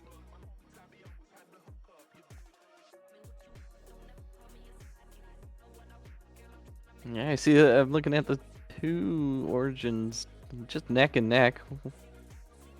Big Going turret around the firing corner. here from this Carrack Yeah. into the other Carrack, it seems. So we'll try to find out which groups these are. But until we get a little bit more separated with the groups, it's going to be a little bit hard for us to figure out exactly where everyone's positioned. But as we cross the finish lines for the first time, we'll be able to let you guys know where everyone is and the time differences and whatnot. But look at all those missile warnings. Look at all of those triangles all over the place. That is crazy. Yeah. Hopefully nobody runs into the bug that you have the missile warning on. Oh, for 2 on the audio hours. for 2 hours. That'd be rough. The noise fields are a really interesting tactic. Like when these carriers are taking too much fire, you can just see the massive noise fields being deployed to mitigate that and to remove targeting. That's so cool.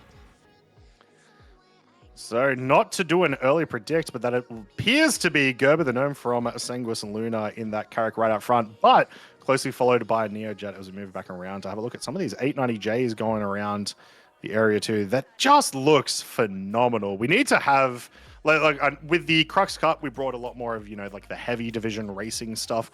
I would love to see a heavy division race around Miner's Lament, even though I hate zero-G racing. I think that would probably get me back into it, as if I was maneuvering a reclaimer around one of these to try to get top speed, right? It just, it weirdly looks appropriate, I guess, for a lot of these larger ships. But this is the reclaim point. We should see them trying to figure out getting their own space to do the reclaiming of their snubs. Some teams look like they're on the attack. Oh. Look at all those missiles. Oh my goodness. Are those rattlers? I feel like those are rattlers. Feels that way, certainly. I think they're Atlas on the Fury. Oh yeah. No one knew that this was actually a race of missiles. So we do have a ship destroyed on Tint.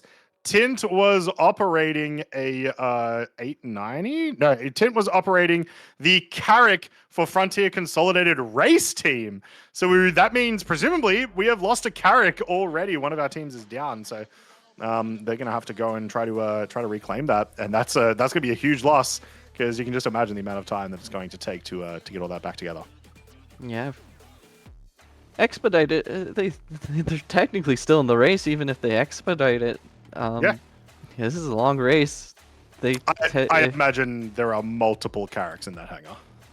That, and there's probably even if you didn't have multiple Carracks or 890s, there's a good chance that you won't be last. Still, there's people that still have to make a lap.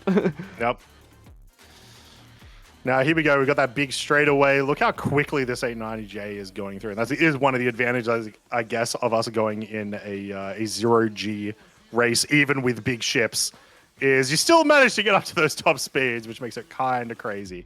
So, as was predicted, the first few minutes of the race were absolute chaos. Tons of explosions, tons of fire going out of the way. But at the moment, looks like the only big loser out of those first few minutes is going to be Frontier Consolidated Race Team. Drifted Going- backwards into the turn. Look at this. He has to do it to use the mains to They're slow down, using because the look at him. main-centric entrance. Yeah, that's crazy. That is. It's you flip it A around little bit of an overshoot there. and pray you're not going to hit an asteroid. That straight up was a scene from The Expanse. 100%. That was awesome. We're gonna see more of this as well. We're gonna see more of these 890Js going full speed to a dead stop with those flips. So that was awesome to watch. Ooh, It's standing still. not we're turning back around now. on. Alright. Oh, I wonder if they were waiting for this Sneaky. character to come around, try to get some They sneaky Carrick shots at the overtakes, back so of they it. might be reloading. Yeah, Very possible. Carrick gets the lead there. So yeah, big development there. Obviously a big change of positions. However, obviously because of the nature of this style of event, these early positions in the first, honestly probably the first hour, aren't going to matter necessarily as much as just making sure your opponent gets taken out, because the amount of time you're going to lose from trying to reset is obviously going to be far greater than, you know, the difference that you might make between first or second position. So yeah. Massive, huge.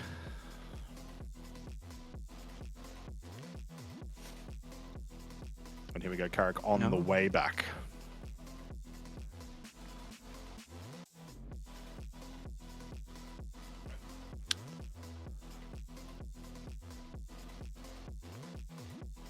Getting that extra wind resistance from the front ramp being down.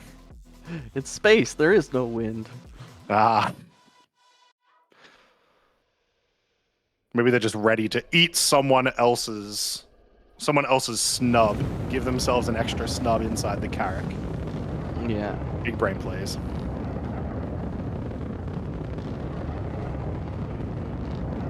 If you are just tuning in, welcome to the Scarlet Apex 2954 Carrier Championship. This is our first race of a few that we're going to be doing over the course of the next couple of weeks. And today we have a bunch of essentially carrier ships, whether you want to actually call them carriers or not. We use them as carrier ships today.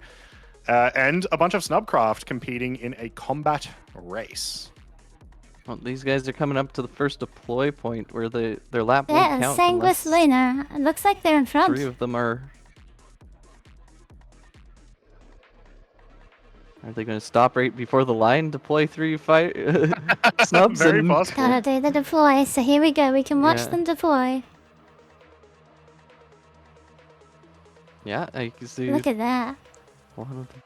Oh, That's someone awesome. chooses to do it That's so slightly cool. behind. Yep. So we could see a big fight here actually emerging because of them both doing it at the same location. Yeah, it's interesting. It's the group behind could almost deploy faster, get their snubs out to the finish line, and kind of guard it. They could almost guard it and try to destroy the opponent's snub before they end up by being able to deploy 3, and then they'd have to end up by deploying 3 more in order to complete that lap. We got our first 2 coming through. 1 Carrick, 1 890. Yeah, so you guys just watch them deploy, and then we cross the finish line for the first lap. So Sanguis Luna in the Carrick is our current lead with the fastest lap of 8 minutes 14 seconds, operated by Gerber the Gnome. And then Frontier Consolidated Navy was the other group there that were also deploying with an 8 minutes 17. So right on top of each other. That one is flown by Arakaj. We also have our third group to cross the finish line. We have Just Moki from Turbo Racing Team, also in a Carrick. Oh, that Carrick doesn't have any shields left. You can just see those lasers hitting the bottom. 890J versus Carrick, who will win? Well, we get to actually find out today. We don't need Ship Showdown to find out. This is the real way to determine the winner. Big shots coming in from the turret.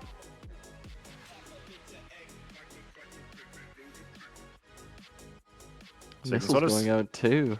Yeah. You can also sort of see the chaos has subsided a little bit, but only a little bit, as we are right on top of each other now. And I think this is going to be where the majority of the next hour and 50 minutes goes, is we're going to have these little sort of pockets of fights in between 2 or more carriers. We also still have only had 3 teams cross the first finish line, the first lap. Yeah. So obviously, one of our teams has to do a full reset, and it might take them a little bit longer. But I am curious to know where our other two teams are. Maybe it's taking them a little bit longer to do Alright. their deploys. Sanguis Lena in front there. Turbo Racing Team in the 890J. Hammering on that Carrack in front. So that's who we're seeing there. Yeah, no Oh, looks like- surprise. And then Frontier One of our Consolidated cam ships also was there taken. too. Yeah, one of There's our camera lost the ships camera. had a classic Star Citizen crash, which is all good. No worries. We'll see how we go.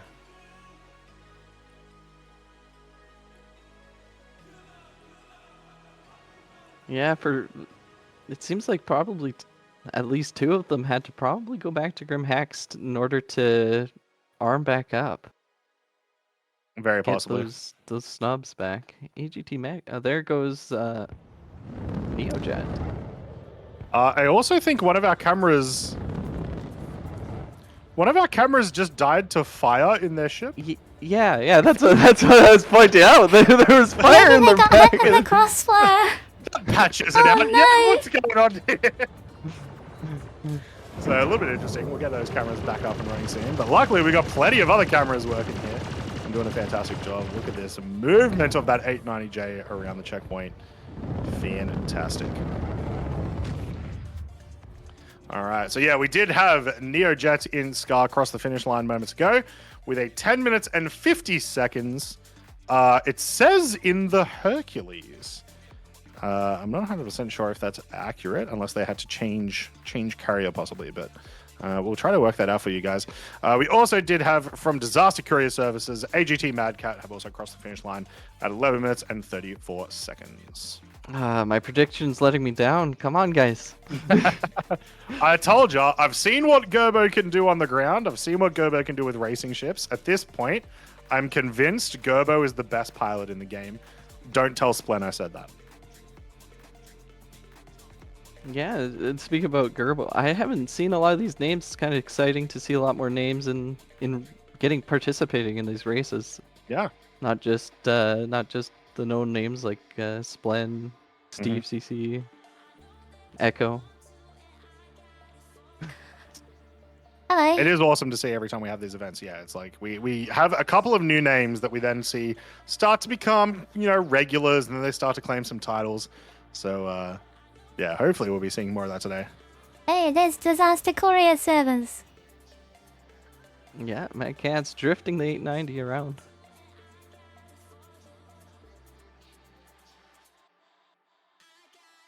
Looks like he has two. I see NPC Steve and Steve CC out, at least for his snubs. Oh, there might be one that there's a marker missing. Oh no, never mind. There it is.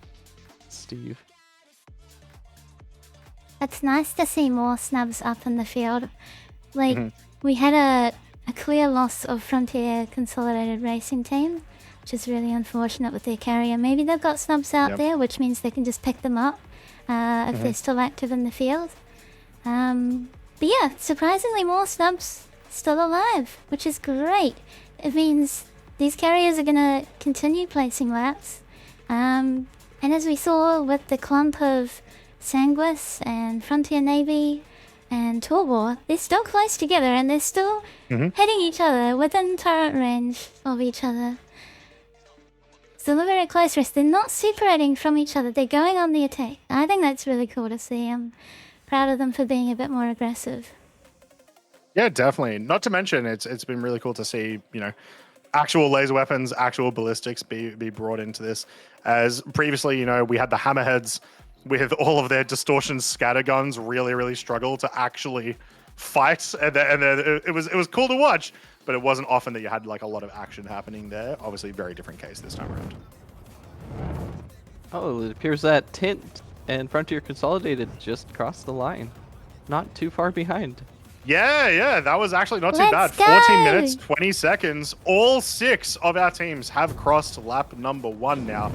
And yeah, with only, a 6-minute delay from our faster races, that's really good, I think. They must have... That is I mean, these races are correct. prepped, right? These Welcome guys- back to the race, Frontier Consolidated Racing Team. You've got this. I fully expect that everyone today had a plan for if they got eliminated round 1. So Yeah, would not be surprised at all. So we'll see how they can fare and see if they can get some positions back. They've got a lot to work through. Yeah, it's interesting to see that we're coming up about the same time as they passed their first lap there, and nobody has actually finished their second yet.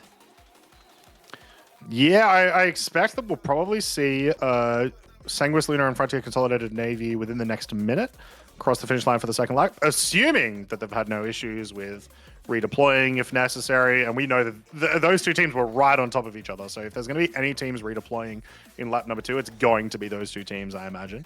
Oh, there we go. So 3 Furies on the 890 jump. They're collecting them back up, going for the nav section.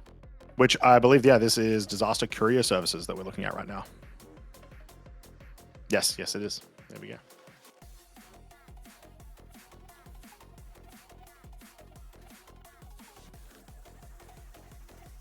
All right, looks like one of our cameras got back up real nice and quick, which is lovely to see. Damn, these guys work fast.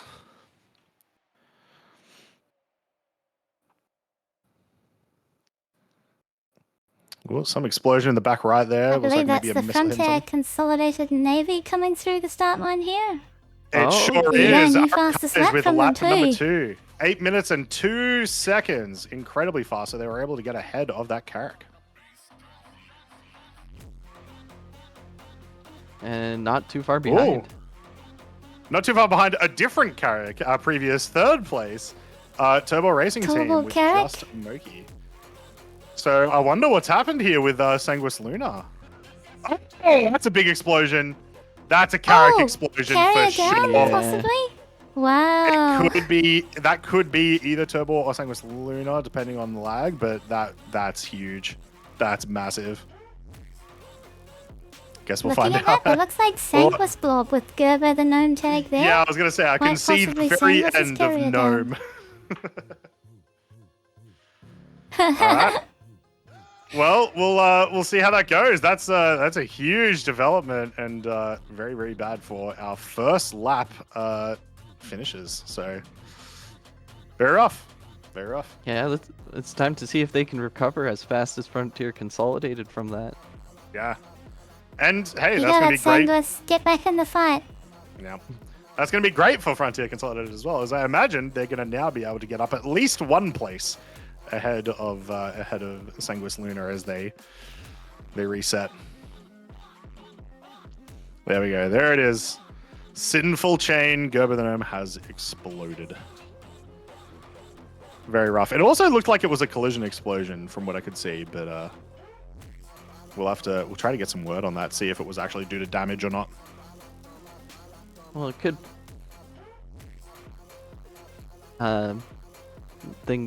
Parts of the asteroid that kind of jut out with the cables and stuff. You can get caught up in them really easily, even in small ships. Just trying to get the most fastest race line there, and you just end up by clipping it, and it'll just destroy your whole entire ship. Yeah, many things to snag on. So as it stands, because of that explosion, we still currently only have 2 teams crossing finish line for lap number 2. We'll see who ends up getting the third one, but we could be in a spot where maybe we see some overtaking laps already.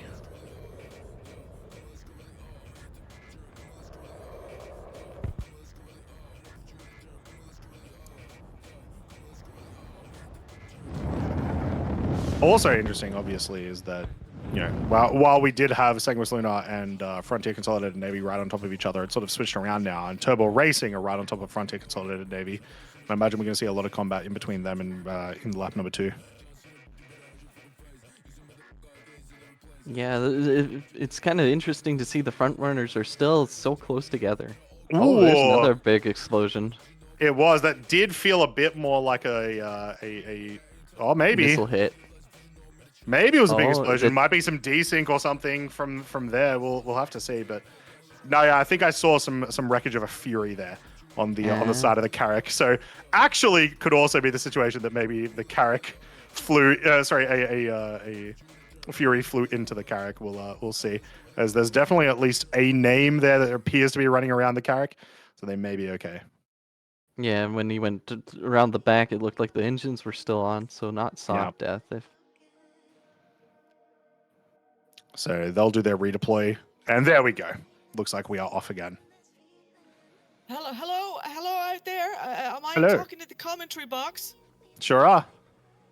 I'm sitting here in Grimhex. Hopefully you can hear me. I'm in the bar. It's pretty loud. I just want to say I'm absolutely gutted for Gerbo, guys.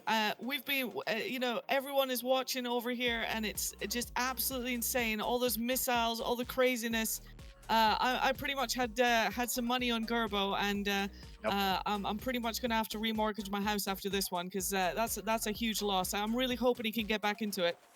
Now, Expat, just to make sure you didn't use the company card to make that bet, right? I can neither confirm nor deny using the company card to bet on Gerbo. Guys, I just got to say the coverage is amazing. The race is looking amazing. You guys are doing an awesome job. We're all watching it here and we're absolutely loving it. So keep it going, guys. Thank you very much, Expat. We appreciate that a much. ton. Thanks, Thank you very Expat. much for your Lovely to awesome see pre-show you. job. Let us keep knowing how it's going from down in the field. Alrighty.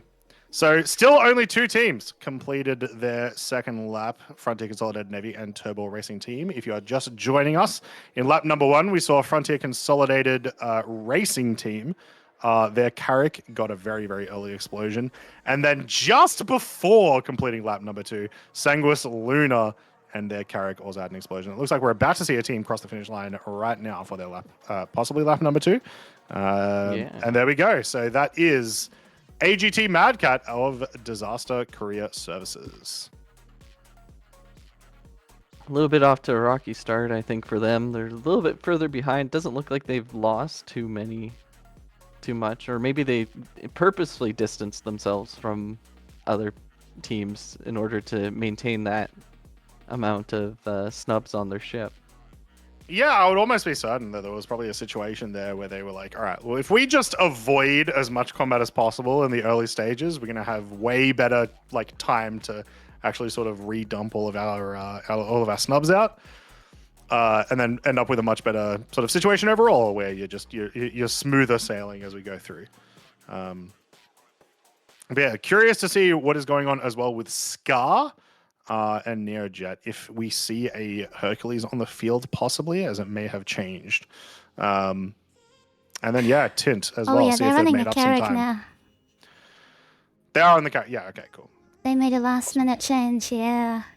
Seemed like the more mobile choice and safer choice because the Hercules has the least HP of all of the carriers, and it was like you get the benefit of the hangar where you can quickly throw it back. Oh, is that ship destroyed? Uh-oh, Ooh, that's that is a second ship place destroyed. currently. Yeah. Got destroyed. Turbo Racing Team in the Carrack. That is a ship destroyed.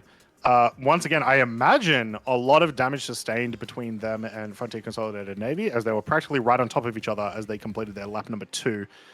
So that, as well as in addition, probably some collisions maybe with some of the jutting out areas. Either way, a huge problem from them, and that is now 3 ships destroyed, 3 carriers destroyed so far in today's race. Yeah, for sure. And surprisingly, it's only been the Carrack so far that's been destroyed. The 890s have actually made it around, saying that I see the flames coming out of the back of that 890. Might not be saying So that. it might not be for much longer though. Who knows? Maybe that's the tech. The 890 actually just doesn't explode. It just doesn't. It refuses. There you go. Looks like we've got another team about to cross finish line here, and that is Arakaj from Frontier Consolidated Navy. So that is our first lap number 3 with a fastest lap time now. These guys are crushing it, of 7 minutes and 51 seconds. That is our fastest lap across everyone so far. So very quick. And now, I mean, only moments ago, only a few minutes ago, we saw AGT Mad Cat come across. So that is going to be presumably their next competition. Yeah, for sure. It's just going to be a head on. I wonder what happens when they end up by being head on, because they might just exchange a couple missiles and quickly swap from nav mode to SCM mode, get those turrets up, get some hits on the other 890 while they're passing by. So interestingly as well, we have not seen Frontier Consolidated Race Team or Scar come across for their second lap. We've also not seen Sanguis Luna come back for their second lap, but we know why that is, unfortunately, from about 10 minutes ago. So obviously it's taken a little bit of time for them to get back into gear, get their stuff ready. But yeah, at the very least, they're still at the moment sitting at 4th place. Another interesting thing that I'm noticing here is they're actually bringing the elevator all the way up versus one of the other teams kept the elevator down and only opened the door. So, yeah. I wonder if they can keep that elevator up and it just makes it so it's easier to deploy them when they get to the other end. Yeah, I would imagine that, but also there's a feeling in me that it could also be due to just trying to avoid as many collisions as possible. You know, like you don't want the second that you try to leave the 890J to end up accidentally crashing into the sides and be in some weird positioning. So, yeah, it'll be interesting. Yeah. There we go. So possible sightings of an invisible collision on all mines burn section. So this could be possibly the reason for some of our explosions today, possibly Frontier Consolidated Racing and just more recently with Turbo Racing. Sometimes that stuff happens and it is unfortunate, but as we go through the laps, we sort of start to learn where those are and we're usually able to avoid them. Yeah, for sure. Another thing that would be nice to have, but you know, you can always ask, is like with scanning mode and those if you could ping and the collision would show up instead of that, but they can't see it. It is invisible. That ping will go straight through that and it won't show it to them. Yep. Either that or we've got people sabotaging on the ships from other teams that are throwing some C4 around. Who knows? You never really know with just exit, throw a Fury out the side and yeah, exactly. All those tractor beams, with all these atlases, just everything. So at the moment, Frontier Consolidated Navy in the front with 3 laps. Turbo Racing Team and Disaster Courier Services coming in second and third. And then Sanguis Luna, Scar, and Frontier Consolidated Racing in the back there, 4th, 5th, and 6th place, all with only 1 lap completed so far.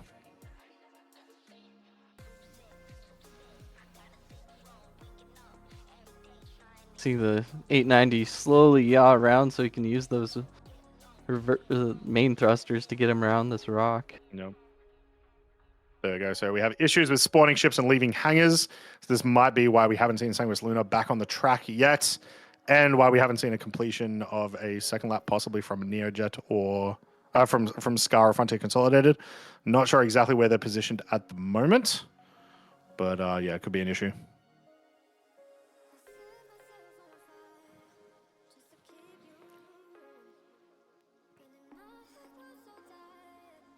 Surprisingly, I see in chat there somebody's like, I can salvage 890 under 2 hours. Surprisingly, with all those other ships destroyed, they've been taken care of pretty well there by our salvage and rescue crew. Yeah, we've got some awesome people helping us in the background that are able to deal with that, as well as make a little bit of UEC on the way.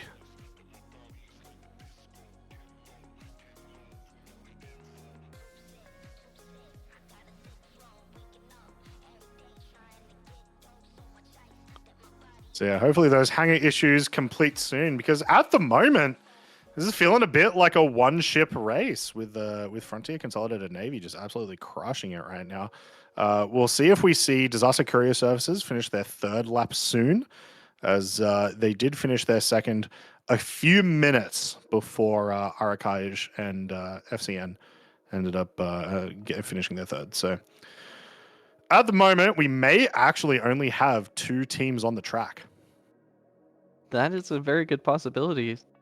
No idea quite where they are in relation to each other, because they haven't crossed the line yet. I'm just. A reminder, we Looks saw like Disaster Courier Service here and Oleg's point of view have just finished the all mines burned section and are now nav moding back to Miner's Lament. Yeah, I'll switch to a precision mode camera when they all group back at Miner's Lament. Awesome. But yeah, I'm really curious what happened with Frontier Consolidated Racing. Just as they had the explosion early on, but then they ended up finishing their lap pretty quickly after that. It took them about 8 minutes more, or 7 minutes more than our current fastest lap for them to get sorted. They have not since then completed a lap, so not exactly sure where they're positioned at the moment. Maybe they're just waiting for a gateway from Grimhex to be granted to get out of the hangars. Possibly. These freight elevators are very slow, and there's a lot of people here. We are overloading Grimhex like never seen before. I'm sure CIG are getting a lot of interesting data from all this. So here we go. We can see AGT Madcat of Disaster Courier Services coming around to finish their lap number 3. Any moment now, coming off nice and slow to make sure we don't see an explosion like we saw a little bit earlier with Sanguis Luna. Yeah, it looks like they'll still have to stop and... Oh, there, Steve. Well, they're moving. Looks like Steve CC just went off the landing pad. All thrust up to release that snub ship. That was impressive. Yep. Yeah, when we go. had that, Ricky Tiki, Steve CC. Carefully for the others. And Yeah, NPC Steve. There we go. Cross the finish line with those 3 snubs. And that is going to put AGT Madcat currently in second place with 3 lap completions. I imagine we'll be seeing Arakaj from Frontier Consolidated Navy cross pretty soon, as well, as that lap from Disaster Courier Services was quite slow. 9 minutes and 51 seconds. Yeah. We'll see if they're coming up here. The little contrails of the snub fighters. Yeah.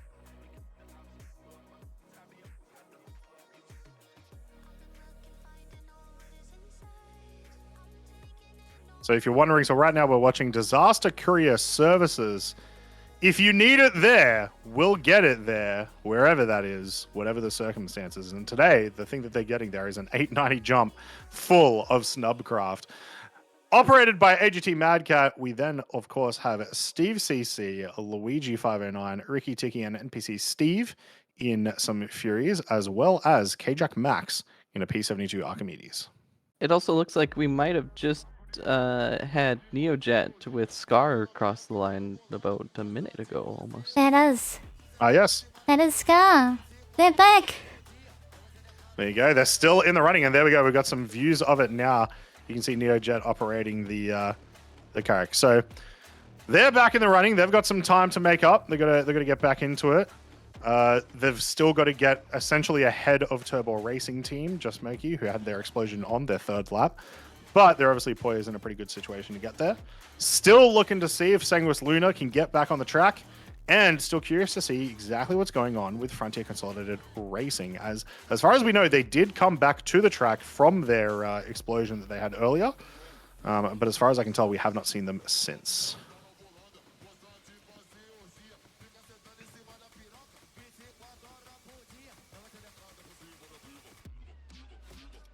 There you go. Sounds like Gerbo from the chat, seeing as Gerbo is typing in chat instead of racing. Looks like they are, in fact, encountering the elevators or hangars issues. Very unfortunate.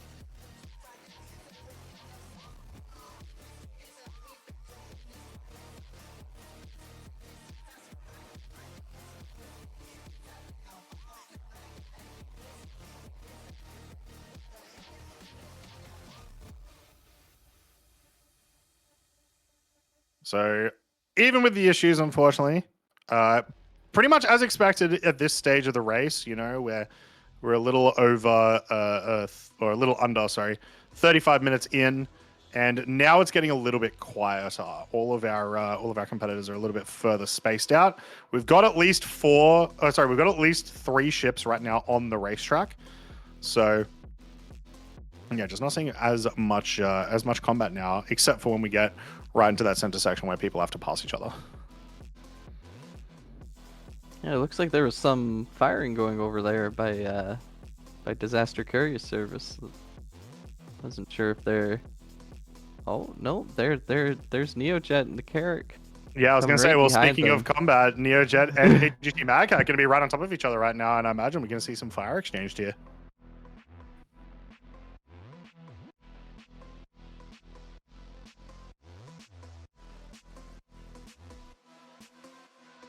No, Across they're just right passing past, yeah. two Just ships in the passing night. through.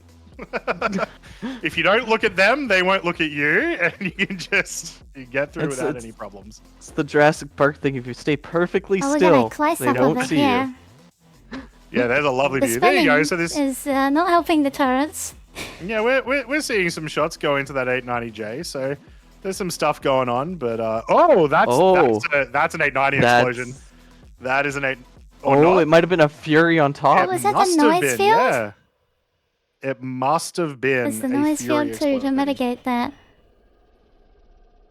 Yeah. Oh, wow, huge. So yeah, some more race directing, experiencing further issues with ships respawn impeding races. Very unfortunate and very much a shame that this is happening, but we'll try to get through as much as we can.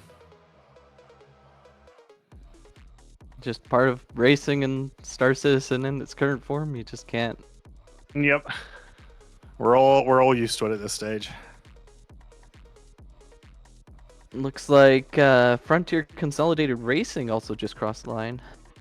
There we go. So that's great news. So we're watching right now. So Tint operating that Carrack has crossed the line, going into their third lap now. So almost all of our teams back in the race. We'll see where Turbo Racing are. They exploded about 10-15 minutes ago.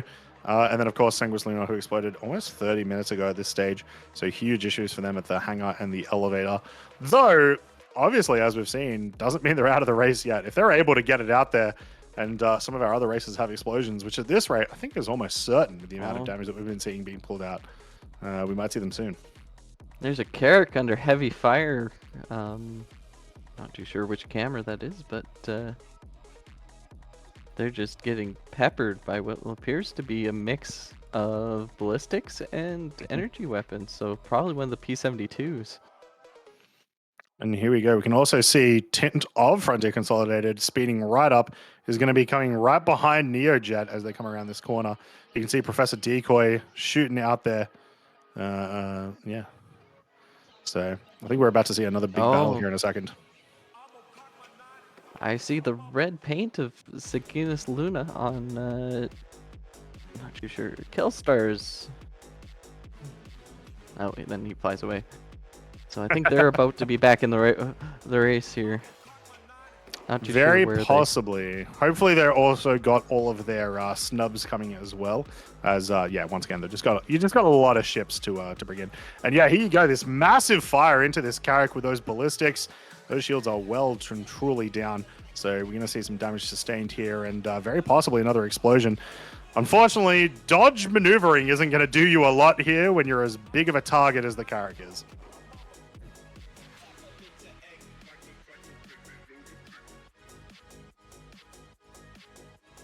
Just tons of sustained fire. Yeah, sustained fire from little weapons. So there goes something. Yep. Oh, soft death. Oh no, never mind. Still going. I thought it was because of I saw the explosion on top and on bottom. I think Must we have been saw two separate missiles. That's what I was gonna say. Yeah, I think we saw maybe some missile hits there, but still a big deal, right? There is still a lot of fire coming in, and it looks like at any moment we could see some catastrophic damage come through. As we're going to come around and have a look at Tint of Frontier Consolidated Racing as they make their way through this ring.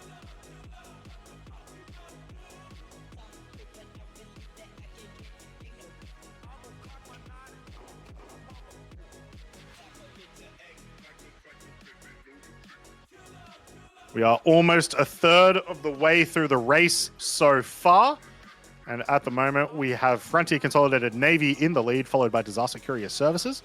Turbo Racing Team and Scar follow up on our third and fourth, and then Frontier Consolidated in our fifth. At the moment, Sanguis Luna having some problems trying to get their ships back into the race, and they are leading up the back of the pack. So here we go. Looks like we have another redeploy here from Frontier Consolidated Racing.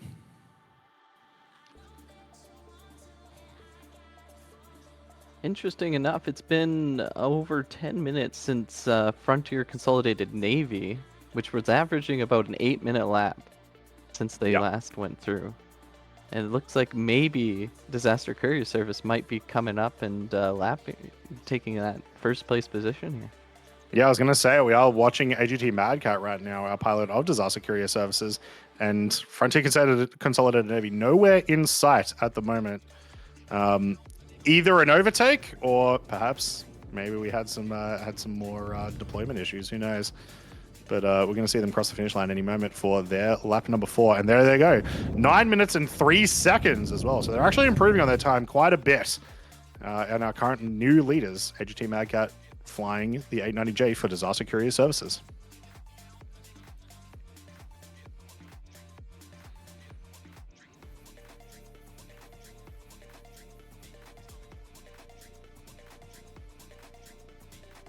Cool, just watching all the snubs just kind of come towards the 890 right as it's about to get to the zone where you want to load up, and they're just just get in a nice close formation and then just put it on the deck. This is the way Star Citizen was meant to be played.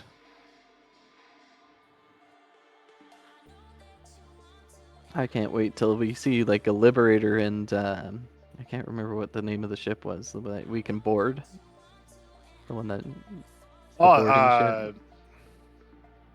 Yeah, that one. Exactly what you're talking about. Kraken will be cool to see. Kraken will be cool to see as well, yeah. Dude, Obviously, it'll be a lot easier to deploy and land on the Kraken than it is for some of these, and the Liberator as well, as you sort of mentioned. Obviously, just the fact that it is essentially a floating landing pad can make that a fair bit easier. Also, thank you very much, Herbazita, for raiding into our awesome race here. Thank you very much. Getting reports of a server error. No. Yep, there it is. No. Red We're gonna have to red flag the race. All right, we're gonna Wow. find out exactly how we're gonna Critical sort this one server out. error. But rough, very very rough. Wow. We're gonna ask race direction for a bit and see what they think, and yeah, hopefully we'll get some news on this. At the very least, we had 40 minutes of some absolutely fantastic racing today.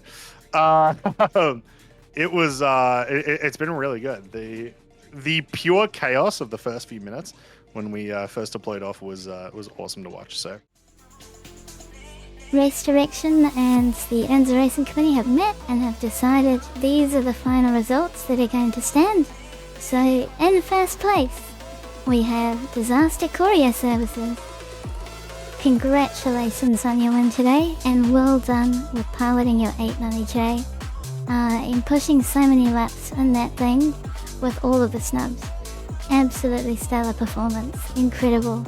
You should be very proud. In second place, we've got Frontier Consolidated Navy. It's so cool to see a military division place highly here. Well done to you guys, you should be proud. In third place, we've got Scarlet, which is the Sire Racing Team, and Artemis. Love to see the Spanish community unenforced. You guys did so well today. Well done. In fourth place, we've got Turbo Racing Team. Fifth place, Frontier Consolidated. Sixth place, Sanguis Luna. Thank you to everyone that showed up today. Absolutely incredible performance from everyone. It was so impressive to see you all race the carrier ships, deploy and reclaim snubs like that. I know a lot of you practiced, and you should be very proud of what you did today. There's nothing like this in Star Citizen, racing carrier ships and snubs together in a combat race, and I really hope to see you again next year. So from Croncy and Canadian Maverick and I, we love you very much, and has it raced you yet?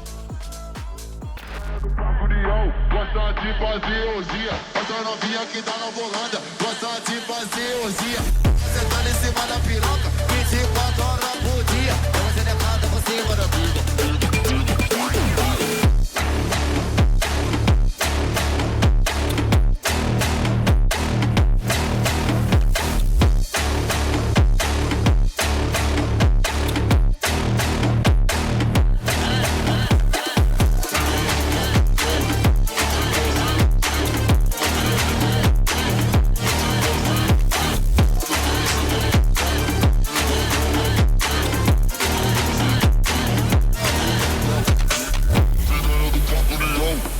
de fazer orgia. Essa novinha que tá na bolada gosta de fazer orgia. Fica sentando em cima da piroca 24 horas